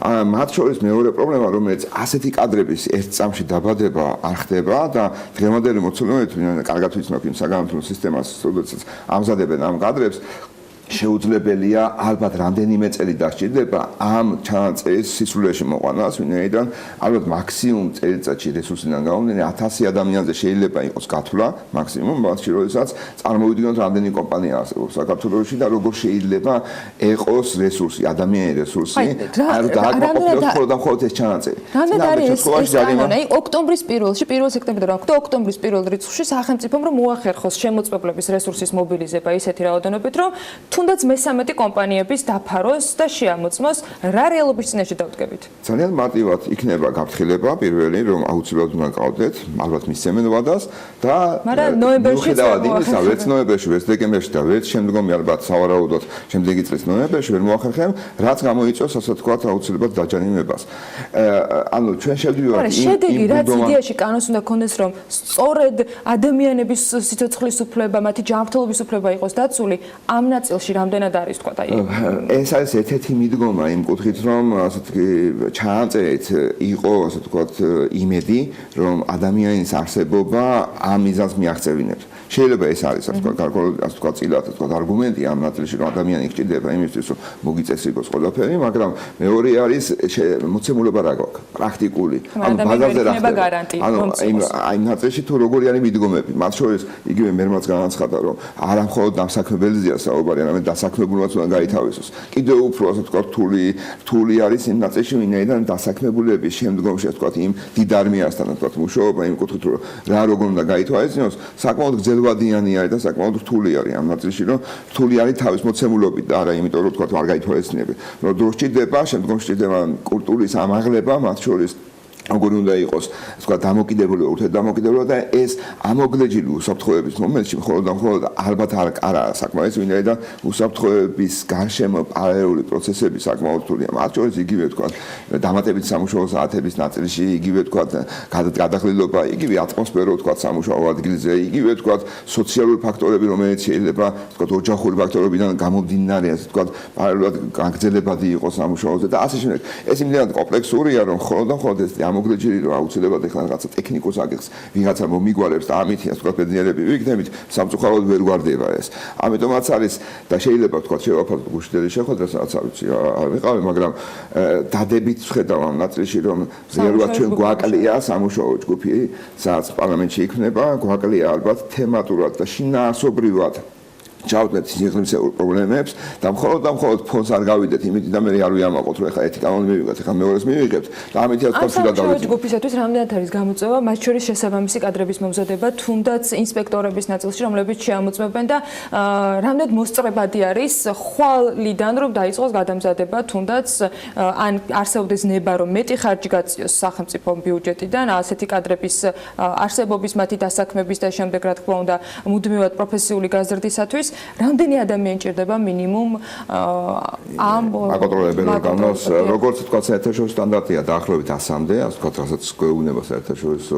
ორგანიზაციები მაგრამ აქ კიდევ უფრო სხვა პრობლემაა ეს იმიტომ ამ პროცესშიც ვიყავი ჩართული სადაც რეალურად მოძიება ასეთი ადამიანების დღეს ადამიანის შრომის ბაზარზე ურთულესი საკითხი გახდა აი რამდენჯერმე სამინისტრომ გამოაცხადა ასეთ ვაკანსიაზე წარმოიდგინეთ პარადოქსულ ქვეყანაში ვართ ხო ანუ უმუშევრობის ტოტალურ უმუშევრობის დონეზე და მათ შორის ყველაზე მაღალი განათლების ასე თქვა მქონე მოქალაქეების რიცხვისა შეუძლებელი ხდება რეალური კადრების მოძიება რამდენჯერმე გამოაცხადა და დღეს როგორც თქვა მონაცემებია 40-42 ადამიანზე მეტი ფაქტურად ჯერჯერობით ვერ შეიჭრა აი რეალური პრობლემა დგას იმისი რომ როგორი კომპეტენციაც უნდა იყოს და როგორი უნდა იყოს რომ ამაში ალბათ სახელმწიფომაც თავად უნდა მიიღოს მონაწილეობა რომ გადამზადებაშიც გადამზადება რომელიც კიდევ ერთხელ ვიძახით რომ ვერ ასწრებს ამ მოვლენებს მაგალითად იგივე 1 თუ 2 ასე თქვა უმაღლეს დაწესებულება სადაც დაიწყეს გადამზადება სადაც 20 თუ 30 ადამიანი იმზადდება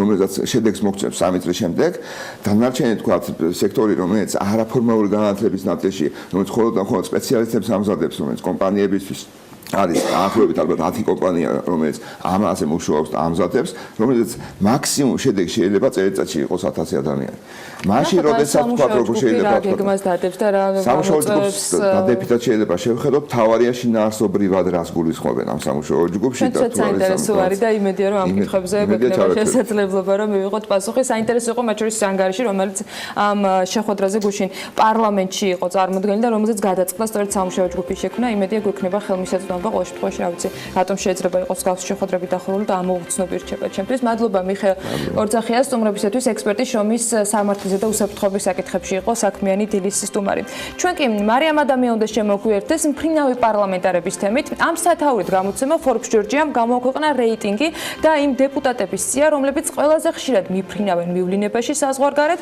და რომლებიც ამ ყველაფერში ყველაზე მეტს ხარჯავენ მონაცემები 2018 წლის მიმოსვლას ასახავს მიფრენ მოფრენას ამდენად დადებითად მოქმედებს საქმიანი ვიზიტების სიმრავლე ქვეყანაში მიმდინარე მოვლენებზე და განვითარების ხარისხზე ეს თავად განსაზღვრეთ ჩვენ კი მანამდე იმ ხარჯებს დავითვლით და გაგაცნობთ რომელიც Forbes Georgia-მ გამოაქვეყნა მარიამ ადამია გვერდება ახლა პირდაპირ ეთერში მარიამ ქართულმა დეპუტატებმა მსოფლიოს გარშემო იმოგზაურეს ჯამში რამდენი კილომეტრი დაფარეს ეს ცხოვრდა გითხრა დილამშვიდობის ანა უფრო დეტალურად მოგიყვებით ყველაფერს 2018 წელს ქართული დეპუტატების ხილვაობით ქუთაისისა და თბილისის საპარლამენტო შენობების გარდა მსოფლიოს თითქმის ნებისმიერ კონტინენტზე შეიძლებოდა. საპარლამენტო საქმიანობის ფარგლებში ქართველი პარლამენტარები შესაძლოა ისეთი ქვეყნების აეროპორტებში შეხვედროდათ, როგორებიცაა მაგალითად ამერიკის შეერთებული შტატები, ბელგია, საფრანგეთი, ლიბანი, ნეპალი ან თუნდაც ბურკინა ფასო.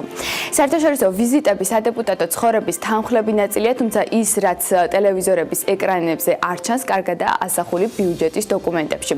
ქართველი პარლამენტარების უცხოური ვოიაჟები, რომლებიც ობიექტურ გარემოებებთან ერთად ხანდახან ფრიად დამოფიქრებელი მიზეზებითაც არის გამოწვეული, სახელმწიფოს საკმაოდ დიდი თანხები უჯდება. სწორედ ამიტომ Forbes Georgia-მ ძირითადი მაჩვენებელების სააშკაროზე გამოიტანა და ამ საკითხის ირგვლივ მეტნაკლებად დეტალური ინფორმაცია მოგვაწოდა. სწორედ ამ ინფორმაციაზე დაყრდნობით შემიძლია გითხრათ, რომ მივლინებებზე დახარჯულმა ჯამურმა თანხამ გასულ წელს 1,699,647 ლარი შეადგინა, ხოლო მივლინებების რაოდენობა 528-ს უტოლდებოდა. მარიამ, რომელი დეპუტატები შეგვიძლია გამოვყოთ ამ რეიტინგში, რომელთა მივლინებაზეც ყველაზე მეტი ფული დაიხარჯა ბიუჯეტიდან, რომელიც ჩვენი გადასახადებით ივსება.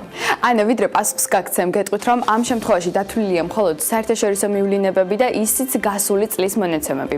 ახლა რაც შეეხება ყველაზე ძვირად ღირებულ მივლინებებს, ტოპ 3-ში ლიდერია გიგი წერეთელი, რომელმაც ამ მიზნით 124,260 ლარი დახარჯა. მას მოსდევს თამარ ჯუგოშვილი 94,630 ლარით და მესამე პოზიცია ირაკლი კობახიძეს ერგო 79,947 ლარით. აგრეთვე მაღალმხარჯვულნარიანი მოგზაური და პარლამენტარი აღმოჩნდა გუგული მაღრაძე, რომელიც გასულ წელს რიგ სხვა ქვეყნებთან ერთად ამერიკის შეერთებულ შტატებს სტუმრობდა. კოლეგებს შორის განსაკუთრებულად თავი ეკა ბესელიამ გამოიჩინა, რომელმაც წინა წლის განმავლობაში ქვეყნის საზღვრებს გარეთ დაახლოებით 22-ჯერ იმოგზაურა, რაც ბიუჯეტს თითქმის 55,000 ლარი დაუჯდა. ადამ არშანიამ მნიშვნელოვანი ფინანსური ხარჯი გაწია იტალიაში საქმიან ვიზიტზე.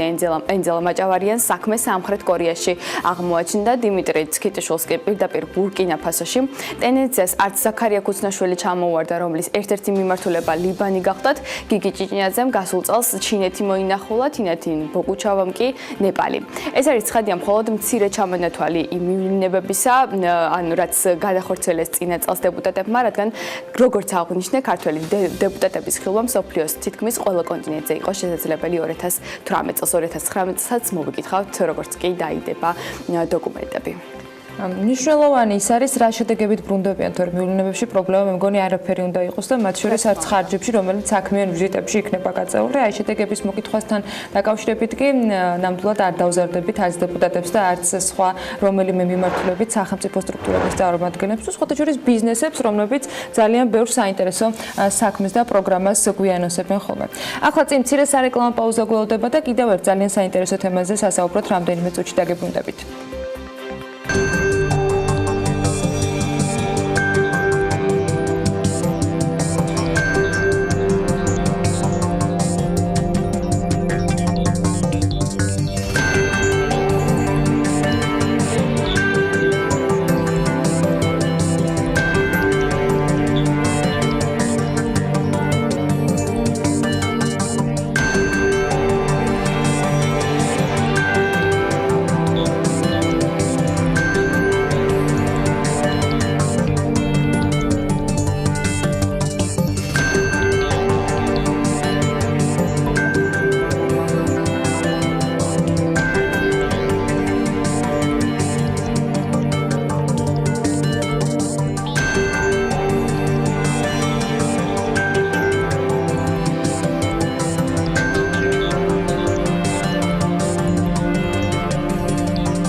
პროგნოზის სპონსორია სადაზღვევო კომპანია უნისონი. თავისუფალი დაზღვევა თქვენი სიმშვიდისათვის.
პროგნოზის სპონსორია სადაზღვევო კომპანია უნისონი. თავისუფალი დაზღვევა თქვენი სიმშვიდისათვის.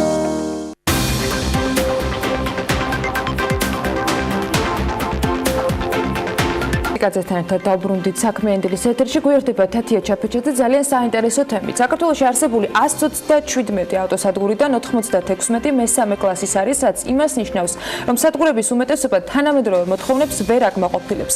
მოქმედ ავტოსადგურებზე ზედამხედველობა ეკონომიკისა და მდგრადი განვითარების სამინისტროს სახმელეთო ტრანსპორტის სააგენტოს ევალება, თუმცა რეალური კონტროლის შესაბამისი საკანონმდებლო ბაზის და ტექნიკური რეგლამენტების არარსეობის გამო შეიძლება ითქვას, რომ მაინც ვერ ხდება. რატომ ჭიანურდება დროში ამ დარგის მოწესრიგება და რას ამბობენ თავად ავტოსადგურის წარმომადგენლები?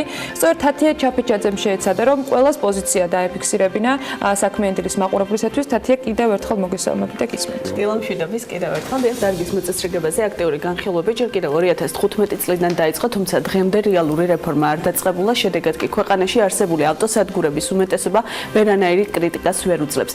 მიზეზების გამოკითხვისას ირკვევა, რომ არსებული მდგომარეობა 2005-2007 წლებში დარგში მიღებული ლიბერალური საკანონმდებლო აქტების მოთხოვნებიდან გამომდინარე შეიქმნა და სწორედ ამ მიზეზით დღეისთვის სადგურების 70%-ზე მეტი მესამე კლასისაა.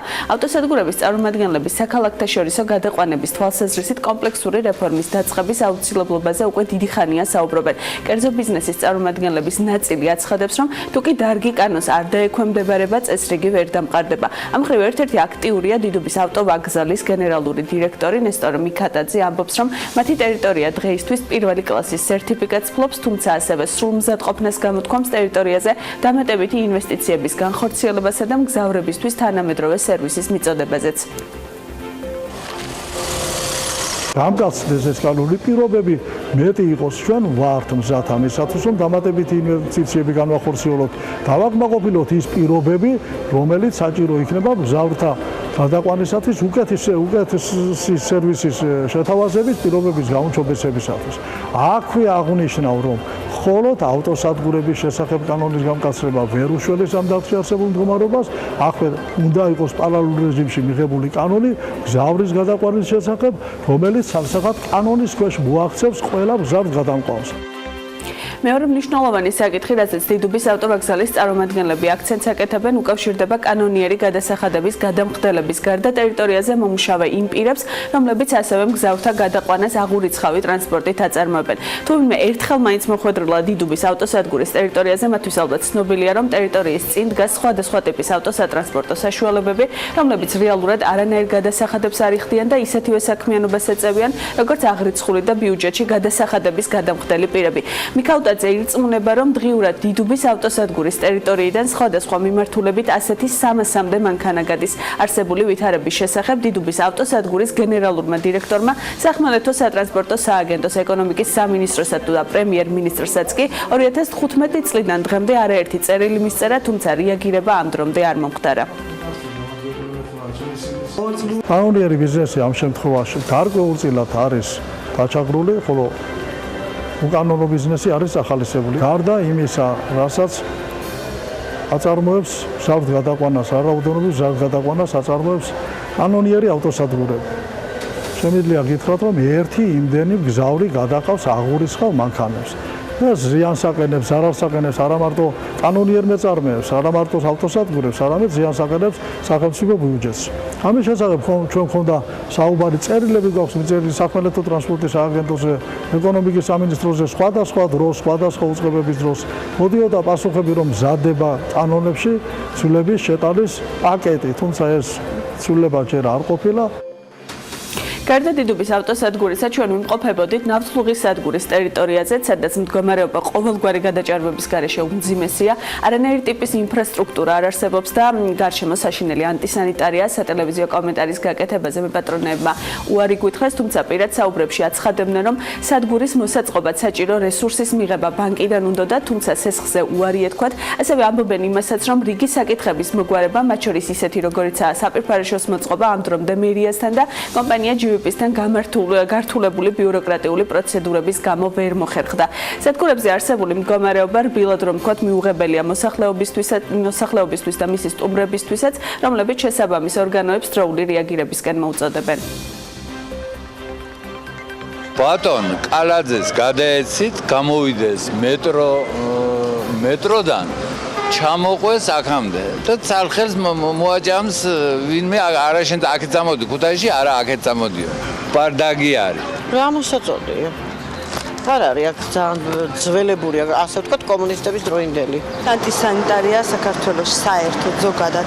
მარტო თბილისში კი არა, რეგიონებში. არც ტრანსპორტში არ მომწონს სიტუაცია, ძალიან უსუფთავობაა და ზოგჯერ ყოფილა მომენტი, რომ დაჯდომა დაგეზარება ადამიანს.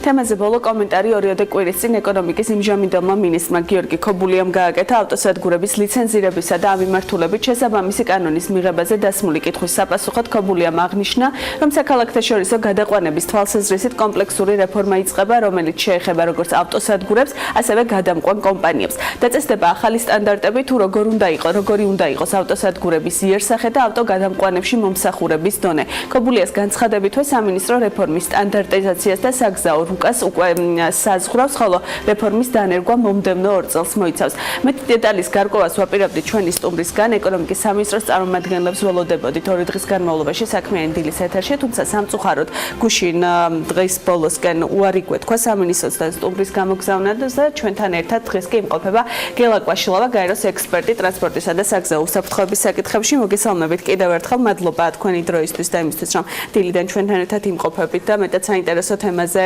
გვინდა რომ ვისაუბროთ. თქვენ როგორც მაქვს ინფორმაცია, კვლევაც გქონდეთ ჩატარებული ამიმართულებით და რა გამოიკვეთა თქვენი კვლევის ფარგლებში მიღმა იმისა, რაც უკვე ჩვენმა მაყურებელმა ნახა და მოისმინა, რაც დარწმუნებული ვარ ბევრისთვის ნაცნობი. დიდი მადლობა მივესალმებით თქვენს მაყურებელს. მინდა გითხრათ, რომ მთავრობები, მინისტრები იცვლებიან, მიდიან, მოდიან და ამ სფეროში ვითარება არ იცვლება. სამწუხაროდ ვიცით, რომ საქართველოს აქვს პრეტენზია გახდეს სატრანსპორტო ჰაბი, ტურისტული ცენტრი და ამაზე საუბარი უბრალოდ ძალიან ის ჩანსაქვია სასაცილო თუ ეს პრობლემა ვერ მოწესრიგდა.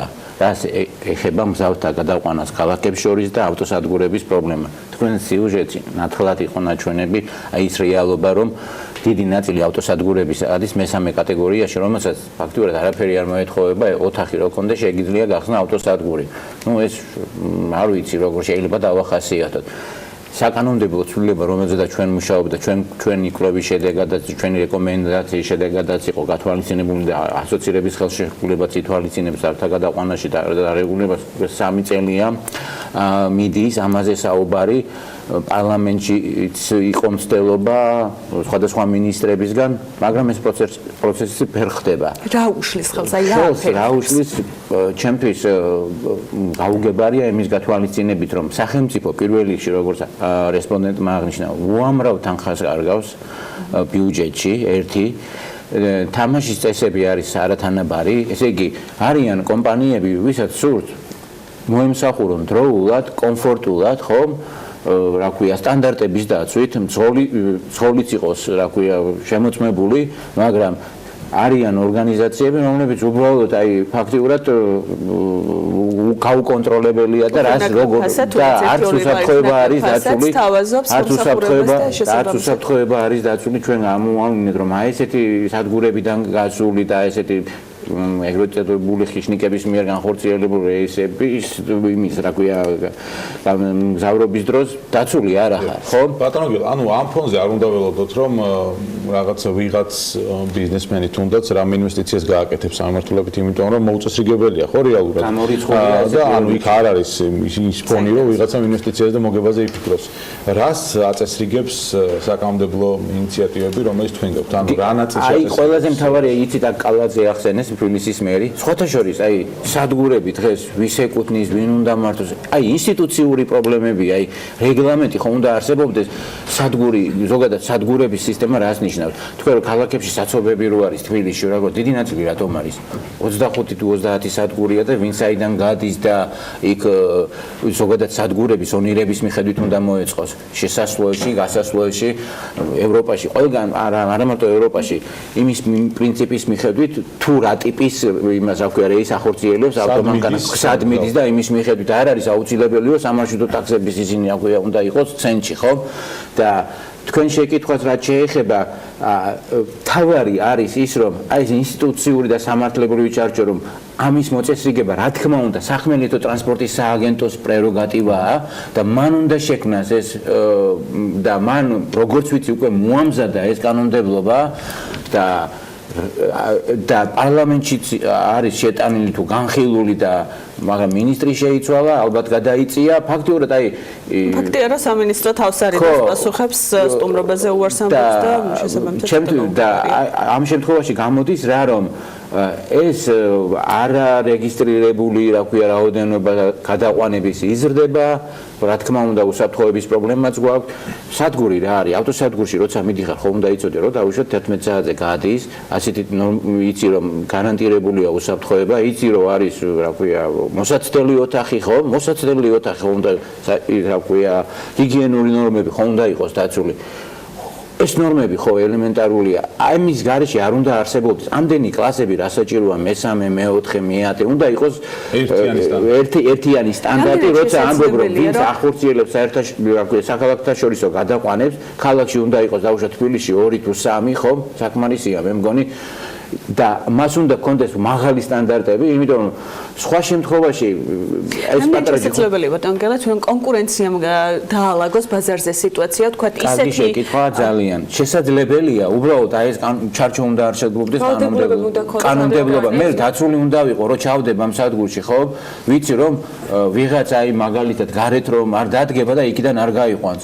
ეხლა მე ტირანაში მუშაობ ალბანეთის თავრობის მოწვევით და ზუსტად იქ ქონდა ჩვენნაირი პრობლემა 5 წლის წინ და მოაწესრიგეს როგორ.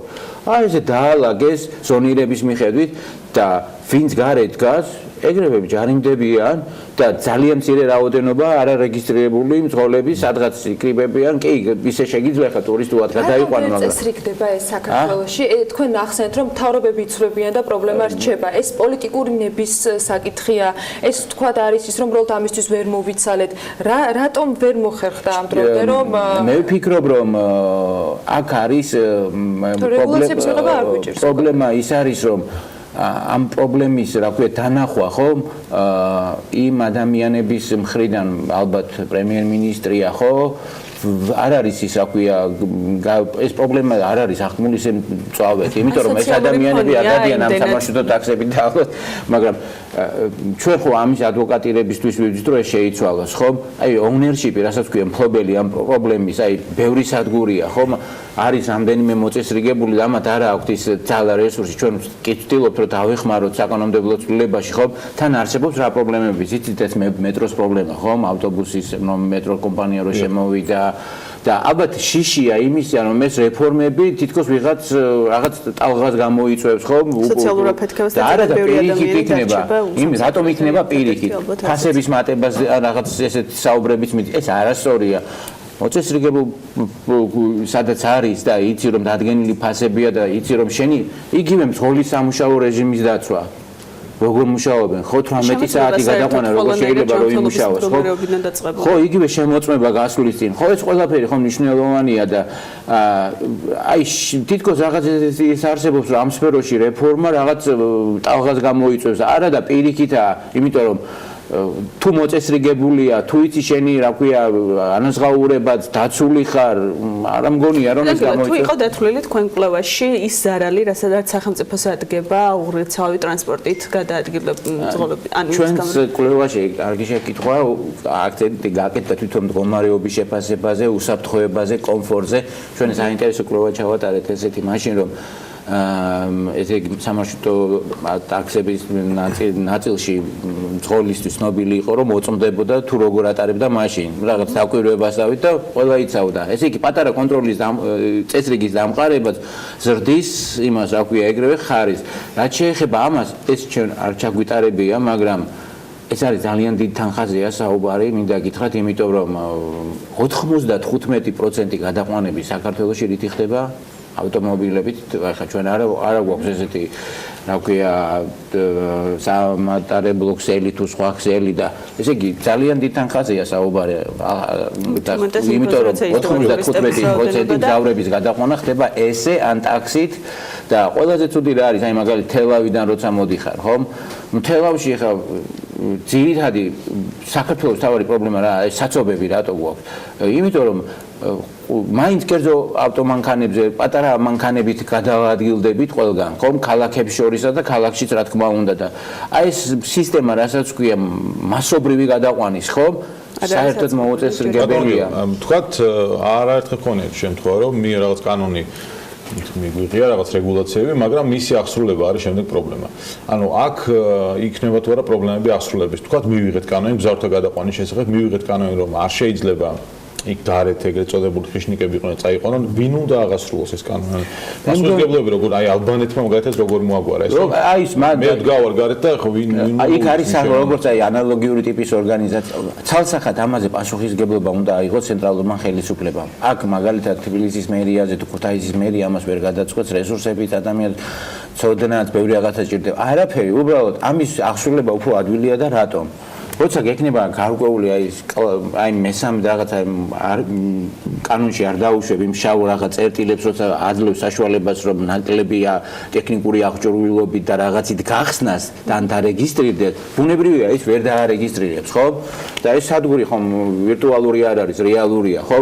და მაგის შემოწმება და რა ქვია, მაგის გარშემო სიტუაციის კონტროლი ადვილია. უბრალოდ ეს უნდა იყოს კაფიოდ კანონში გაწერილი რომ აი ეს აქვია მოსაცდელი ოთახი, ჰიგიენა, გასვლა. იქნება და თქვენი ადვოკატირების ნაწილზე პასუხიც გვეცემა. ჩვენ ამაზე ვაგრძელებთ მუშაობას და ვცდილობთ რომ ევროპელი რა ქვია, ყველას დახმარებით რომ ეს არის მთავარი ამ ქვეყნისთვის სატრანსპორტო ჰაბი, ტურისტული რაღაცები დამიჯერეთ. ვერ განვითარდება თუ ეს ვერ მოწეს იქ და. მადლობის წარმომადგენელი და ვიტყვი ამასაც აცხადებდა რომ ძალიან ხშირია დაპირისპირების შემთხვევებიც იქ და როდესაც საპატრულო პოლიციის გამოძახება ხდება ისინი ვერ ერევიან თქვა გარდაუშვათ იმ დროს კონფლიქტური სიტუაციის განეიტრალებისა შემდგომ არ აქვს რაიმე ბერკეტი რომ თქვა ეს დავამატებ სახმელეთო ტრანსპორტის სააგენტოს რაღაცის შემოწმება რო ჭირდება სასამართლოს უნდა მიმართოთ ეს არის ანომალია კანონმდებლობით ესე იგი შენი რაღაცა რო განახორციელო ამისთვის სასამართლოში უნდა წახვიდე. მადლობა დიდი სტუმრობისთვის. რეაგირება, მადლობა თქვენისთვის რომ იყავით ჩვენთან ერთად. მადლობა თათია ჩაფუჭაძეს. მას მისლობდით გელა გვაშილავას გაეროს ექსპერტს ტრანსპორტისა და საგზაო უსაფრთხოების საკითხებში. რამდენიმე წუთში გებრუნდებით.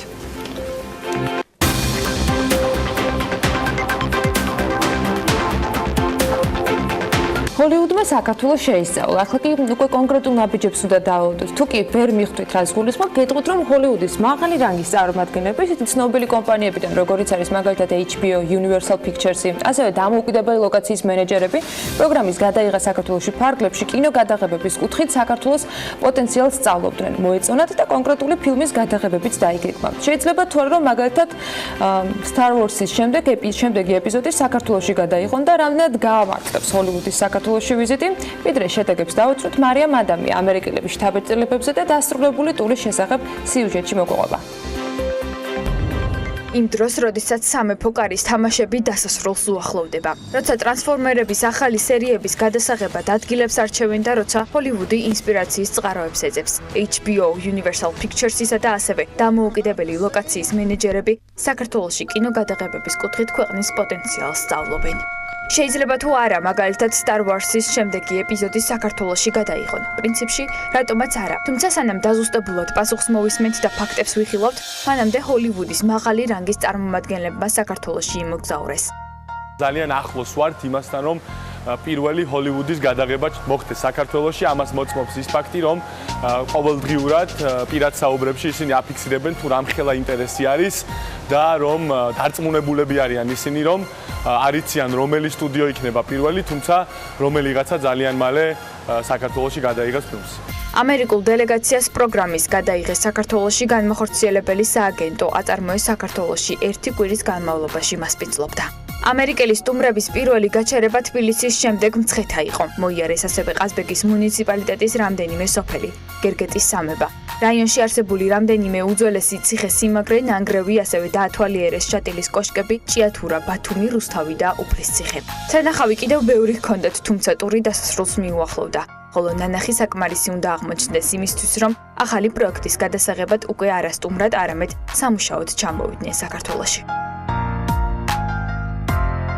Georgia's been quite an experience. საქართველოს ჩვენთვის აღმოჩენა ეს არის ადგილი ბევრი ლამაზი და საინტერესო სანახაობით, უძველესი სოფლებით, გარშემორტყმული მთებით, ნანგრევებით, გამოქვაბულებით, მდინარეებით, ხალხითა და ადგილობრივი საკვებით. ეს ყველაფერი ჩვენთვის სიახლეა, ინსპირაციის წყაროა. პირადად მე განსაკუთრებით ყაზბეგმა მომხიბლა საინტერესო ადგილია ფილმის გადასაღებად. ფიქრობ ზოგადად საქართველოს ძალიან დიდი პოტენციალი აქვს, რადგან აქ შეიძლება როგორც ისტორიული ფილმების გადაღება, ასევე თანამედროვე, რაც ჩვენთვის განსაკუთრებით მნიშვნელოვანია. I think you could do like an action film. ფილმის გადაღების მიზნით საქართველოში პირველ რიგში თბილისს ავარჩევდი, სადაც ყველა ჟანრის ფილმის გადაღებაა შესაძლებელი. ამისთვის ხელს გვიწყობს როგორც ბუნებრივი პირობები, ასევე ინფრასტრუქტურა. ძალიან მომეწონა ასევე ბათუმი, რომელიც უპირობოდ რომანტიკული ფილმის გადასაღებად არის მზად.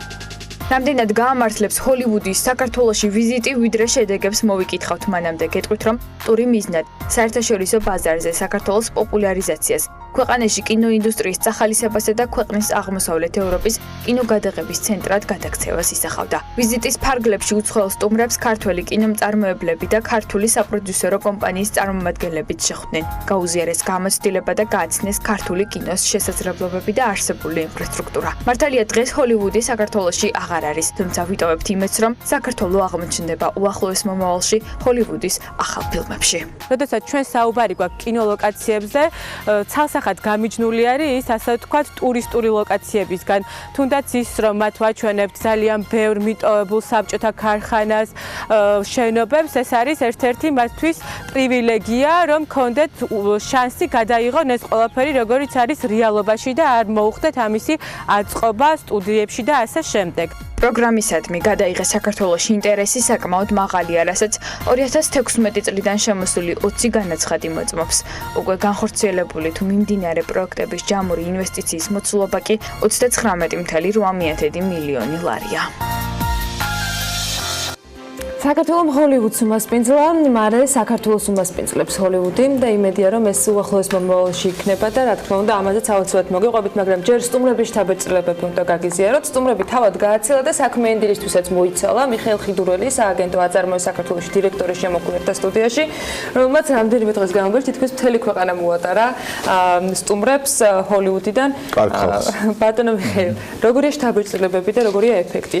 ჰოლივუდში გამართული შეხვედრების შემდეგ დავითანხმეთ პირველი რომ ისინი საქართველოში ჩამოსულიყვნენ. რა დახვდათ და ელოდნენ თუ არა იმას, რაც დახვდათ? სალამი ბექა, სალამი ანა, დიდი მადლობა მოწვევისთვის. მე ვიტყოდი რომ ელოდნენ არა, უფრო გადააჭარბა მოლოდინე, უბრალოდ გადააჭარბა იმათ, რაც ნახეს მათ მოლოდინებს. რეალურად რაც მოხდა იყო ძალიან მარტივი, ჩვენ ჩავედით, გავუკეთეთ ძალიან ეფექტური პრეზენტაცია, ჩემი გუნდის ძალიან კარგად მომზადებული და უბრალოდ ამ ყველაფერი რაც იქ მოუყევით დარწმუნდნენ იმაში უნდა ჩამოსულიყო და ეს ყველაფერი თავისი თვალით ნახეს. ერთი კვირის განმავლობაში ძალიან ინტენსიურად მუშაობდნენ იმაზე, რომ ზუსტად ის ლოკაციები კარგად ენახათ, ბევრი სურათი გადაიღოთ, რომ შემდეგ ამის ჩვენება მოეხდინა თავის ხელმძღვანელებისთვის, მაგრამ ხაზი უნდა გაუსვა, რომ ეს ადამიანები არიან გადაწყვეტილების მიმღებები. ანუ ეს არ არის სამუშაო ჯგუფი. წინა ლოკაციების კაუძზე ყავდა ჩვენ სამუშაო ჯგუფი, რომლებიც გადაწყვეტილებას აი ამ ტიპის ადამიანებს ეუნებიან შემდეგ გადაიღონ თუ არა, ესენი არიან უბრალოდ უკვე გადაწყვეტილების მიმღებები, რომლებიც პირად საუბრებში ხშირად გვეუბნებოდნენ, რომ ლაპარაკი აღარ არის იმაზე საქართველოს შემოვალ თუ არა, ლაპარაკი იმაზეა, რომელი სტუდიო იქნება პირველი, იმიტომ რომ ესეც ამათთვის არის გარკვეული პრესტიჟი, რადგან ისინი ყოველთვის იტყვიან, რომ ჩვენ საქართველოში, სანამ საქართველო გახდებოდა ფილმის ცენტრი, ჩვენ ვიყავით პირველები, ვინც შემოვიდით. და ეს არის ძალიან სასიამოვნო და ესეთი რაზე გააკეთეთ აქცენტი? როცა პრეზენტაციას აკეთებდი, თქვათ, ანუ წინარე ისტორია მაინტერესებს, რაზე გაკეთდა აქცენტი, ანუ პოზიციონირება რითი მოხდა ქვეყნის ახლა. გასაგებია, რომ ჩვენი ქვეყანა ლამაზია, გამორჩეულია ბუნებით, მაგრამ ბევრ ქვეყანაშიც არის თემი და კეშბექ პროგრამა თუ ლოკაციები, რომელსაც საქართველოს მოსთავაზობს. Cashback პროგრამა არის რეალურად რაღაცა საკვებივით და წყალივით. ყველა ფილმის პროდიუსერისთვის ეს უნდა იყოს. ეს თუ არ არის, ამას უკვე პროდიუსერი არ განიხილავს, ამიტომ მე არ გამოვყოფდი cashback პროგრამას, როგორც ესე ვთქვათ, პრიორიტეტს. აქ ალბათ ყველაზე მთავარი არის ლამაზი ბუნება, რომელიც არის ერთმანეთთან ძალიან ახლოს დაკავშირებული. მათ ნახეს, რომ მაგალითად ყაზბეგში ერთი დღე გაგვიმართლა აღდგომაზე ითოვა და შემდეგ მეორე დღეს ვთქვათ, გადავედით შატილში და იქ იყო მზიანი ამინდი, მათ ნახეს ზღვის პირეთი, სადაც იყო ძალიან კარგი ამინდი, ნახეს ჭიათურა. ფაქტობრივად 1 საათი ან 2 საათის ინტერვალში მათ შეუძლიათ ძალიან სხვადასხვა დივერსიფიცირებული ლოკაციების გადაღება და საუბრებში მათ თქვეს, რომ თბილისი და მე ეს გამიკვირდა, იმიტომ რომ ჩვენ ამ თვალით არ შეგვიხედავს, თავისუფლად შეიძლება თბილისში გადაიღო ესეთი ეპიზოდები, როგორც თქვა არის ნიუ-იორკში, პარიზში, მილანში და ასე შემდეგ. ანუ პატარ-პატარა ქუჩებზე, ინდივიდუალურ ქუჩებზე თავისუფლად შეიძლება ეპიზოდების გადაღება. ანუ ფაქტურად ჩვენ გამოდის, რომ სრულ კომპლექტს თავაზობთ ჰოლივუდის კინოგადამღებ პროდიუსერებს, ანუ რეალურად მათ შეუძლია გადაიღოთ დიდი სცენები, როგორც არის ყაზბეგში, მაგალითად Mission Impossible, რაღაც დევნის სცენები თბილისში და მათ შეუძლია გადაიღოთ ჩვეულებრივი ევროპული ფილმების ან სერიალების ნაწილი თბილისში ერთი დღის განმავლობაში შეუძლია გადაიღოს სხვადასხვა ქალაქში. ეს არის ჩემი აზრით ერთ-ერთი უპირატესობა, ამას ემატება ძალიან ესე ვთქვათ გახსნილი დამოკიდებულება და ის რო ქვეყნისთვის პრიორიტეტი არის ფილმის გადაღება, ისინი ხვდებიან და ჩვენგანაც ბევრჯერ იყო ეს მათთან გაჟღერებული, რომ საქართველოს მოსახლეობა და ზოგადად ქვეყანა არ ვართ ესე ვთქვათ აგრესიულად განწყობილი ფილმის გადაღებისადმი და ეს პრობლემა მათ თითქმის ყველგან უდგათ და ამ ყველაფერს ემატება ძალიან კარგი დრო, როდესაც უკვე გაჯერდა ევროპაზე ლაპარაკი აღარ არის, აღმოსავლეთ ევროპის ქალაქები გაჯერდნენ ესე ვთქვათ ამ კინოგადაღებებით, ეხლა Netflix ქვეყანაში მაგალითად 20 სერიალი აქვს ერთდროულად და უკვე ეს სისტემა აღარ არის ესეთი მოქნილი როგორც იყო. ამიტომ ჩვენ თავაზობთ მათ მოქნილ სისტემას, იციან რომ მთავრობისთვის პრიორიტეტია და ეს ეხლა უკვე ეს ყველაფერი ჩამოვიდა თავის თვალით ნახეს. იარსებს მაინც კითხვები, რომელიც მათ გაუჩნდებოდათ. რა კითხვები დატოვეს, რომელთან დაკავშირებითაც თქვენ გინდათ რომ მოამზადოთ ისეთი პასუხები, რომ აღარ არსებობდეს რაიმე თქვათ წინაპირობა იმისათვის, რომ მათ უკვე კონკრეტული ეპიზოდების გადაღება დაგეგმონ. კითხვები იყო ტექნიკური ხასიათის, როგორ ხდება ჩვენი cashback სისტემის ამოქმედება, რამდენ დღეში და ჩვენ ვამბობთ ყოველთვის ვიძახით რომ 10 დღე აუდირებული დასკვნის შემდეგ, ანუ ფილმს რო გადაიღებენ, ფულს რო დახარჯავენ, შემდეგ აუდირებული დასკვნა მოაქვს რა თანხა დახარჯეს და კვალიფიციური თანხა თანხის 20-დან 25%-მდე და დამატებით 20% ნებისმიერ შემთხვევაში 5% კულტურულ ტესტ უგადის ფილმი, ეს თანხა 10 დღეში უბრუნდებათ. ანუ 10 დღეს არასდროს არ ცდება ამის დაბრუნება და ესეც მათთვის არის საინტერესო. პლუს მათ აინტერესებთ თვითონ რამდენად კიდე ლაპარაკი იყო იმაზე, მაგალითად რა არის კვალიფიციური ხარჯი. კვალიფიციური ხარჯი ჩვენ ვეძახით ხარჯს, რომელიც ხმარდება საქართველოს ეკონომიკას. ანუ უნდა დაიქირავონ აქ პერსონალი, იქირავონ დანადგარები. ჩვენ ბევრჯერ გვისაუბრია, რომ ადგილობრივების თქვა დასაქმების შანსი არის, მაგრამ შეიძლება გქონდეს იგივე მასობრივი გადაღების შემთხვევაში, ან მასობრივი სცენების შემთხვევაში კადრების დეფიციტი პროფესიონალიზმის ნაწილში. ამ ხრივ რამდენად იყო კითხვები მათ მხრიდან და თუ არის უკვე რაიმე ფორმით თქვა მზადება დაწყებული, რომ ბაზა არსებობს ელემენტარულად, აი ვის შეიძლება ხვალანზე დაუძახოს შესაბამისმა სამსახურს. კარგი კითხვა. ჩვენ უნდა გავიხედოთ წინ და წინ დიახ, ჩვენ უნდა აუცილებლად მივხედოთ ამ თემას, რომ ჩვენ გვყავს ძალიან კვალიფიციური საპროდიუსერო კომპანიები, რაც არის აუცილებელი, სხვა შემთხვევაში ჩვენი ამ მათი ჩამოყვანით აქ ეს პრობლემა არ გადაწყვეტებოდა. რა თქმა უნდა, არ მგონია რომ დიდი მასიური ფილმის გადაღება დაიწყო პირდაპირ, ან ლაპარაკი არის პირდაპირ უკვე რაღაც პატარა პროექტ, პატარა ეპიზოდზე, პატარა პროექტზე, ერთი პროექტი იქნება მათთვის ლაკმუსის ტესტი, ყველამ ესე თქვა, შემდეგ უკვე კითხავენ ამ პროექტის გუნდს, რომ როგორი იყო საქართველოში გადაღება და უკვე ის შემთხვევაში ინდუსტრია შენთან შემოდის, შეუჩერებელი ხდება ეს ყველაფერი. ჩვენ არ მგონია რომ მაინდა-მაინც აი მასობრივი გადაღებებზე გქონდეს პრობლემა, აქ ლაპარაკია იმაზე, რომ მაგალითად ჩვენ აქ ყავს სპეციალისტები, რომლებიც აკეთებენ რაღაც არ ვიცი, ქართულად როგორ სტანტს, მაგალითად რაღაც მანქანის გადმოვარდნა და ასე შემდეგ, ამიტომ ამაზე პირდაპირ იყო ლაპარაკი, რომ იმ შემთხვევაში, იმიტომ რომ უკვე რაღაც მსგავს ფილმზე მიდის ლაპარაკი კონკრეტულად, თუ ჩამოიყვანენ ისინი სპეციალისტებს მოუწევთ ყველა ვარიანტში ჩამოყვანა, აუნაზღაურებთ თუ არა თანხას, აი ამაზე მიდიოდა უკვე ლაპარაკი. ჩვენ არ გვყავს იმიტომ რომ არ ყოფილა არასდროს, მაგრამ რა არის კარგი აი განსხვავებით მაგალითად Netflix-ისა, ის სტუდიოები, ტრადიციული კლასიკური სტუდიოები, როგორც არის Universal, Paramount, ხო ლაპარაკში ამბობდნენ, რომ მათთვის ძალიან მნიშვნელოვანი არის ჩამოსვლა და know-how-ს დატოვება ქვეყნის განვითარება, ანუ CSR-ის კუთხითაც უყურებენ ქვეყანას.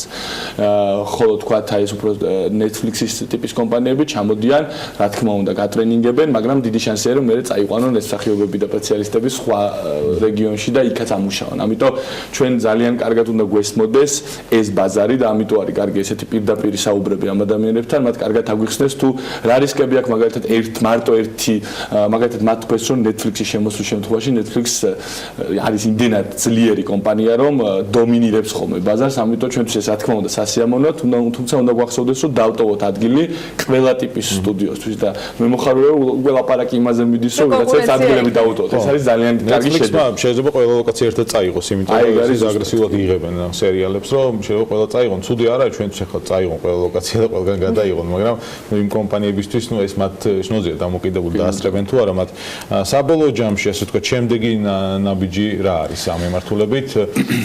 იგივე Netflix-ი არ იყო, მაგრამ არის თუ არა მათთვისაც ცნობილი ჩვენი ქვეყნის ლოკაცია და გახდება თუ არა კიდევ უფრო ცნობილი, როცა ეს კომპანიები დაბრუნდებიან უკან ადამიანები, ვინც აქ იყო. აი ჩვენ მახსოვს რომ ყაზბეგში ვახშამზე ვიყავით და ერთ-ერთი Universal Studios წარმომადგენელი გავიდა და თავის უფრო ელაპარაკებოდა უკვე ანუ კონკრეტულ პროექტებზე. ეს არის შემდეგი ნიშნავს იმას, რომ უკვე შემდეგი გუნდი ვინ ჩამოვა, იქნება პროექტის გუნდი, რომელიც დათulis ყველაფერს და შემდეგ ესე ვთქვათ შემოიტანს ჩვენთან განაცხადა. ეს ანუ შემდეგი ნაბიჯი არის უკვე ბოლო ნაბიჯი, რაც უკვე ნიშნავს ფილმის გადაღებას და საბოლოო მოსამზადებელ პერიოდს. რაც შეეხება Netflix-მა გაიგო თუ არა, გაიგო, იმიტომ რომ ეს ადამიანები ტრიალებენ ერთ წრეში, ანუ ფაქტურად საუკეთესო მეგობრები მუშაობენ კონკურენტ კომპანიებში და ეს არის ერთი წრე, შესაბამისად უკვე ამ ტურის განმავლობაში, როგორც მითხეს, Netflix-მა უკვე გაიგო მათგან, ოღონდ იმიტომ რომ ჩვენ Netflix-თან ქონდა კომუნიკაცია მანამდე, რომ ჩავედით ლოს-ანჯელესში გვინდოდა შეხვედრა, თუმცა ისინი ხაზზე არ გამოვიდნენ, ან ქვეყნის ცნობადობა იყო ძალიან დაბალი, ან რაღაც ინტერესი არ იყო, ან არ ვიცი, არასდროს ადამიანმა ნახა,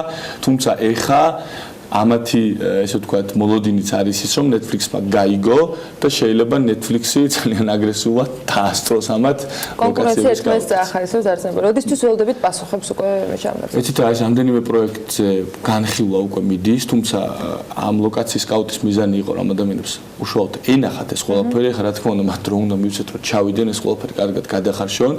შემდეგ კარგი არის ის რომ აუცილებლად ჩვენ ოქტომბერში კიდევ ერთხელ ჩავალთ და უკვე სხვა ტიპის კომუნიკაცია გვექნება, აქ აღარ იქნება ქვეყნის პრეზენტაცია, აქ ლაპარაკი წავა უკვე ტექნიკურ ნაწილებზე.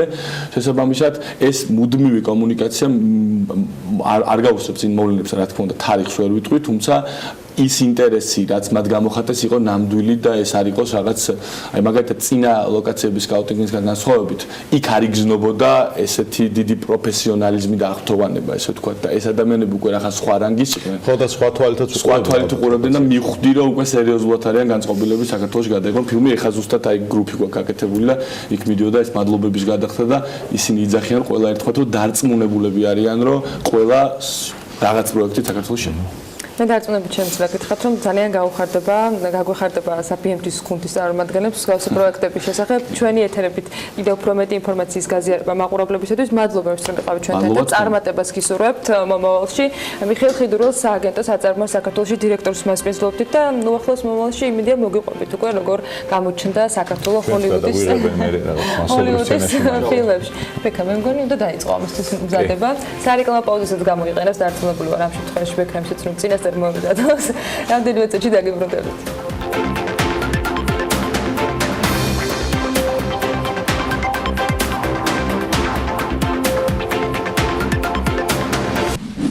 რუბრიკის სპონსორია M-კვადრატი. რუბრიკის სპონსორია დირსი, მასშტაბური საცხოვრებელი კომპლექსი თბილისში. რეკლამის შემდეგ და საქმიანი დილის ბოლო ბლოკში ტრადიციულად ხუთშაბათი დღისათვის ლიკა ქარდავას დრო დგება საქმიან ეთერში, ვიდრე სტუმარს წარმოგიდგენთ Property Georgia's მომზადებული ანალიტიკა გვაქვს თქვენთვის ტრადიციულად გამზადებული და დღეს საქმიანებისათვის განსაკუთრებით საჭირო ინფორმაცია გეოლდებათ ლიკა დილამშვიდობისა. დილამშვიდობისა ანა, მივესალმები ჩვენს მაყურებელს, სრულად სავახტომის ბრწყინვალე დღესასწაულს. დღეს Property Georgia წარმოგიდგენთ ბიზნეს ცენტრებში განთავსებული საოფისე ფართების, ფასების ანალიტიკას. აღნიშნული ფასები შესწავლილი იქნა მაისის მდგომარეობით და მოხდა მისი გარკვეულწილად შედარება გასული თვის მონაცემებთან. Property Georgia ამ თვეში წარმოგიდგინათ საცხოვრებელი უძრავი ქონების ანალიტიკა, ახლა კი როგორც გითხარით მოიკლია ბიზნეს ცენტრებში საოფისე ფართების საწყისი ფასები და ეს მონაცემები შეადარა გასული თვის ფასების რეიტინგს. ფასების რეიტინგი პრაქტიკულად უცვლელია მაისის თვეშიც. ყველაზე ძვირადღირებულ ბიზნეს ცენტრებში შორის პირველი ადგილი კვლავაც GMT Plaza-ს უკავია ქორთიათ მარიოტში, სადაც მაისისთვის მონაცემებითაც კვადრატულის ფასი საშუალოდ $45 DGG-ს გარეშე. მას მოსდევს კომპანია Redix-ის ჭავჭავაძის ბიზნეს ცენტრი €29, ისევ კომპანია Redix-ის ტაბიძე 1 ბიზნეს ცენტრი $30 და Axis Towers-ის და მწვანე შენობის ფასი $25. მაისის თვეში $23 კვადრატულის ხირებულება King David-ის ბიზნეს ცენტრში სიას ფასების კლების მიხედვით თუ დავალაგებთ, შემდეგ მეიდან პალასი იქნება მცირე სხვაობით და ღირებულებით $22 1 კვადრატულ მეტრზე. კვადრატულის იჯარით ქირაობა $1 ნაკლები დაგიჯდებათ გრატოს ბიზნეს ცენტრში, ხოლო $20 ღირს საოფისე ფართის კვადრატულის ქირაობა პიქსელში, მერანში და ბელისკის ბიზნეს ცენტრებში. ვაჟებ-შაველას ბიზნეს ცენტრში კვადრატული მეტრის ფასი $18 შეადგენს, შედარებით ბიუჯეტური შემოთავაზებებია ბესიკის, მოზაიკისა და პანორამას ბიზნეს ცენტრებში, სადაც კვადრატული საოფისე ფართის ქირის ფასი $15 შეადგენს. კიდევ უფრო ხელმისაწვდომია ფასები ქარვასლაში, მეგალაინსა და საბურთალოს ბიზნეს ცენტრებში, სადაც კვადრატულის ფასი $8-დან $10-მდე მერყეობს. ამ უკანასკნელის ფასი $25-ით არის გაზრდილი. მაისის თვეში უფრო დეტალურად ფასები შეგიძლიათ გრაფიკულ გამოსახულებაზე ამოიკითხოთ. ბიზნეს ცენტრების მაქსიმალური და საშუალო გამოცხადებული ფასების მაჩვენებლები უცვლელია, ხოლო მინიმალური ფასის საშუალო მაჩვენებელი შეცვლილია და გაზრდილია $8-დან $8.5-მდე. აქვე აღნიშნავ, რომ Property Georgia-მ ამ თვეშიც მოიკვლია 4 საერთო სარგებლობის სამუშაო სივრცის ფასები. ფასები არ შეცვლილა გასულ თვესთან შედარებით. King David-ის საერთო სარგებლობის სივრცეში KD4-ში ერთი სამუშაო ადგილის ფასი შეადგენს $400, DGG ჩათვლით კეთილმოწყობილი ოფისი იგულისხმება. Regusის საერთო სარგებლობის ფასი თავისუფლების მოედანზე $550, ხოლო Regusის ვაჟებ-შაველას ფილიალში $250 შეადგენს საწევროს ღირებულებას. რაც შეეხება ტერმინალს, იქ ერთი სამუშაო ადგილის ფასი $425-ით განისაზღვრება. ასე გამოიყურება დღევანდელი მიმოხილვა, რომელიც Property Georgia-მ მოამზადა, ახლა კი წარმოადგენს სტუმარს კომპანია ალიანსის გაყიდვების დეპარტამენტის ხელმძღვანელს ნატა სიჭინავას. ნატა, დილა მშვიდობისა, დიდი მადლობა რომ სტუმრობთ უძრავი ქონების რუბრიკას.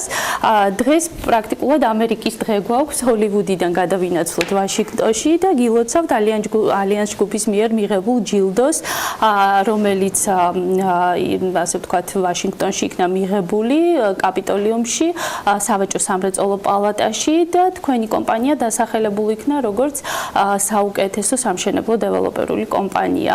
მოგვიყევით ამ მნიშვნელოვანი მოვლენის შესახებ, რა კრიტერიუმებით მოხდა თქვენი შერჩევა და რამდენად მნიშვნელოვანი იყო ეს ღონისძიება? მოგესალმებით ლიკა, დიდი მადლობა მოწვევისთვის. როგორც აღნიშნეთ, ამერიკის შეერთებულ შტატებში, კაპიტოლიუმსა და სამრეწველო სავაჭრო პალატაში მოხდა გაიმართა ღონისძიება, რომელიც მიეძღვნა საქართველოს პარლამენტის დამოუკიდებლობის 100 წლის იუბილეს. ამ აღნიშნულ ღონისძიებაზე მიწვეულნი იყვნენ როგორც ამერიკელი კონგრესმენები, ასევე საჯარო მოხელეები, ბიზნეს სექტორის წარმომადგენლები, მათ შორის საქართველოდან ალიანს ჯგუფი. ალიანს ჯგუფი დასახელდა საუკეთესო დეველოპერ კომპანიად საქართველოდან, რაც ცხადია, საკმაოდ დიდი მიღწევა და ძალიან დიდი პატივია კომპანიისთვის. ასევე მნიშვნელოვანია, რომ კომპანიის წარმომადგენლებს ჰქონდათ ასევე ხვდათ პატივი წილად, რომ გადაეცათ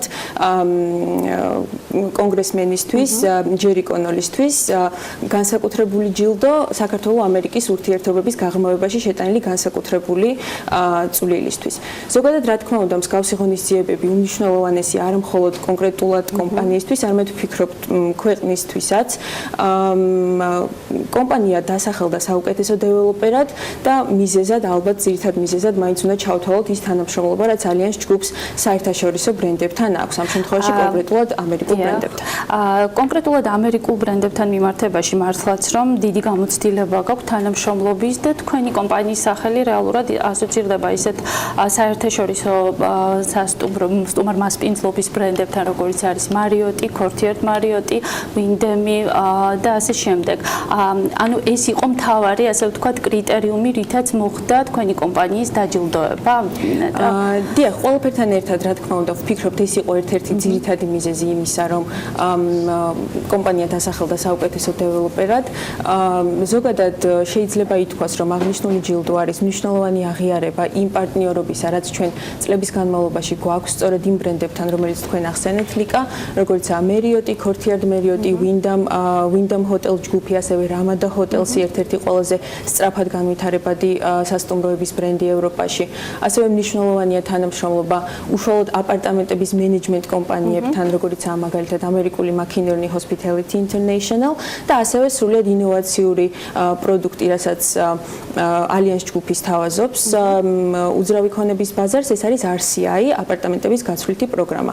ანუ გამოდის, რომ ის პარტნიორობა, რაც ჩვენ გვაქვს სხვადასხვა სფეროს წარმომადგენელ ამერიკულ კომპანიებთან, როგორიც არის უშუალოდ სასტუმროს ბრენდები, ასევე მენეჯმენტ კომპანიები და თუნდაც აპარტამენტების გაცვლითი სისტემა არის საბოლოო ჯამში, ასე ვთქვათ, დაგვირგვინდა იმ ჯილდოთი, რაც ჩვენ ძალიან გვახარებს. ძალიან კარგი, ჩვენც გვიხარია თქვენი წარმატება და საინტერესოა იქ დამსწრეთა შორის, ვინაიდან ალბათ დამსწრეთა შემადგენლობა იყო საერთაშორისო და საკმაოდ წარმომადგენლობითი. საინტერესოა, როგორი გამოხმაურება აქვს ზოგადად საქართველოს იგივე თქვენს პროექტებს, რამდენად მაღალია ინტერესი საქართველოს მიმართ უძრავი ქონების ინვესტიციის და იგივე თქვათ სტუმარ-მასპინძლობის სფეროში ინვესტიციის კუთხით. რა თქმა უნდა, შეიძლება ითქვას, რომ ის ღონისძიება, რაც ჩვენ ახლა ვსაუბრობთ, რაც ჩვენ ახლა აღვნიშნეთ, არის ერთის მხრივ დაგვირგვინება იმ პარტნიორობისა, რაც კონკრეტულ დეველოპერ კომპანიას აქვს ამერიკულ დიდ ბრენდებთან, თუმცა მეორე მხრივ შეიძლება ითქვას, რომ აღმოჩნდეს ძალიან დიდი პლატფორმა მომავალი საინტერესო ბიზნეს ურთიერთობებისა და საბოლოო ჯამში გააღრმაოს ურთიერთობა როგორც ბიზნეს სექტორის კუთხით, ასევე თუნდაც დიპლომატიური კუთხით ორ ქვეყანას შორის. ნატა, თუ შეგიძლიათ რომ მოგვიყვეთ ამ ეტაპზე რა პროექტებს ანვითარებთ, რა პროექტებია თქვენს, ასე ვთქვათ, მიმდინარე pipeline-ში და რა მნიშვნელობას ატარებს ეს პროექტები ქვეყნისთვის? სიამოვნებით. ამ ეტაპზე Allianz ჯგუფის მიერ განხორციელებული ინვესტიცია უკვე განხორციელებულ პროექტებში არის 200 მილიონი ამერიკულ $, აღწევს, ხოლო მიმდინარე პროექტებში ხორციელდება 260 მილიონი ამერიკული $-ის ინვესტიცია. რაც შეეხება უკვე არსებულ დასრულებულ მიმდინარე და დაგეგმილ პროექტებს, ამ ეტაპზე დასრულებულია Allianz Palace-ი, მრავალფუნქციური კომპლექსი ბათუმში, რომელშიც თანამშრომლობთ სასტუმროების ბრენდ Courtyard Marriott-თან. Courtyard Marriott-ს ეთმობა შენობის რამდენიმე სართული, ხოლო დარჩენილი სივრცე გამოყოფილია აპარტამენტებისთვის, რომელსაც მენეჯმენტს ასევე საერთაშორისო კომპანია, ამ შემთხვევაში შვეიცარიული Sophos Hotels-ი უწევს. ასევე გვაქვს მიმდინარე პროექტი ბათუმში, Allianz Privilege, ამ შემთხვევაში თანამშრომლობთ უკვე 5 ვარსკვლავიან Marriott-თან, რომელიც ასევე განთავსდება იმავე შენობაში, სადაც აპარტამენტები და რა თქმა უნდა, გვყავს მენეჯმენტ კომპანია, ამ შემთხვევაში ამერიკული McInerney Hospitality, რომელიც გაუწევს მენეჯმენტს როგორც სასტუმროს, ისე აპარტამენტებს. რაც შეეხება უშუალოდ დედაქალაქს, დედაქალაქში გვაქვს პროექტი Allianz Highline, რომელიც 3 შენობისგან შედგება. ერთ-ერთი შენობა ეთმობა მთლიანად ამერიკულ სასტუმრო Wyndham Gardens, ხოლო დარჩენილი 2 შენობა, ორ შენობას იკავებს უკვე აპარტამენტები, ასევე საერთაშორისო მენეჯმენტის ბრენდის ქვეშ. სამომავლო პროექტებზე რას გვეტყვით? სამომავლო პროექტებს რაც შეეხება, დაგეგმილია პროექტი ქობულეთში. საინტერესოა, რომ ეს პროექტი არის განთავსდება ზუსტად იმ ადგილას, სადაც ადრე იყო სანატორიუმი ჰორიზონტი. შესაბამისად, თითქოს თავისთავად ადგილმდებარეობამ გვიკარნახა ის მიმართულება, რაც უნდა ჰქონოდა პროექტს. ერთის მხრივ ეს იქნება უკვე ტრადიციულად ქცეული საინვესტიციო მიმართულება, მეორე მხრივ კი ეს იქნება ეგრეთ წოდებული wellness მიმართულება. იქიდან გამომდინარე, რომ ლოკაცია არის ძალიან ხელსაყრელი, განსაკუთრებით გულსისხლძარღვთა დაავადებების სამკურნალო და მკურნალობის შემდეგ სარეაბილიტაციოდ, ასევე გვაქვს wellness მიმართულება ამ პროექტში. ამ პროექტის განვითარების იდეა კვლევის შედეგად გამოიკვეთა, ანუ რას ეფუძნება, ასე ვთქვათ, ამ განვითარების კონცეფცია. ერთის მხრივ მნიშვნელოვანია სოფლიო ტენდენციების გათვალისწინება, მაგალითად, ბოლო 5 წლის განმავლობაში wellness ტურიზმი 560 მილიარდი ინდუსტრიიდან უკვე 800 მილიარდიანი ინდუსტრიამდე გაიზარდა, რაც უკვე თავისთავად მიანიშნებს იმ ინტერესს, რაც არსებობს სოფლიოში და მათ შორის საქართველოს არ არის გამონაკლისი ცხადია და შესაბამისად იდეაც სწორედ აქედან გაჩნდა. მეორე მხრივ მნიშვნელოვანია ის ისტორიული გამოცდილება, ასე ვთქვათ, რაც აქვს უშუალოდ ლოკაციას. ეს არის ფიჭვნარი, არის სპეციალურად განკუთვნილი, ასე ვთქვათ, თითქოს თავისთავად განკუთვნილი სარეკრეაციო ფუნქციისთვის და სარეაბილიტაციო ფუნქციისთვის. შესაბამისად, ეს მიმართულება ვთვლით, რომ სიმართლე გითხრათ, ეს მიმართულება შედარებით ახალია ჩვენი კომპანიისთვისაც გამოწვევაა და დიდი იმედებით ველოდებით ახალ პროექტს. წარმატებას გისურვებთ და ამ გამოწვევაში დარწმუნებული ვარ, ქვეყნისთვის ერთ-ერთი სტრატეგიული პროექტი იქნება და ტურისტული მიზიდულობის ახალი, ასე ვთქვათ, ლოკაცია. დიდი მადლობა, რომ იყავით ჩვენთან. მადლობა ლიკა შენდაშეს თომარს საინტერესო სიახლეების წარდგენისათვის. ლიკა ქარდავა პროფესორი ჯორჯიაჯის დამფუძნებელი და მმართველი ნატა სიჯინავა სალია ჯგუფის გაყიდვების დეპარტამენტის ხელმძღვანელს მასპინძლობდა საქმიანი დილის ეთერში და ამით მათთან ერთად ვასრულებთ დღევანდელ საქმიან დილას. წინ გელოდებათ საქმის კურსის ეთერები, რა თქმა უნდა, საინტერესო და ბედნიერ დღეს გისურვებთ. ხვალ დილის 8-ზე შეხვდებით ერთმანეთს. დროებით.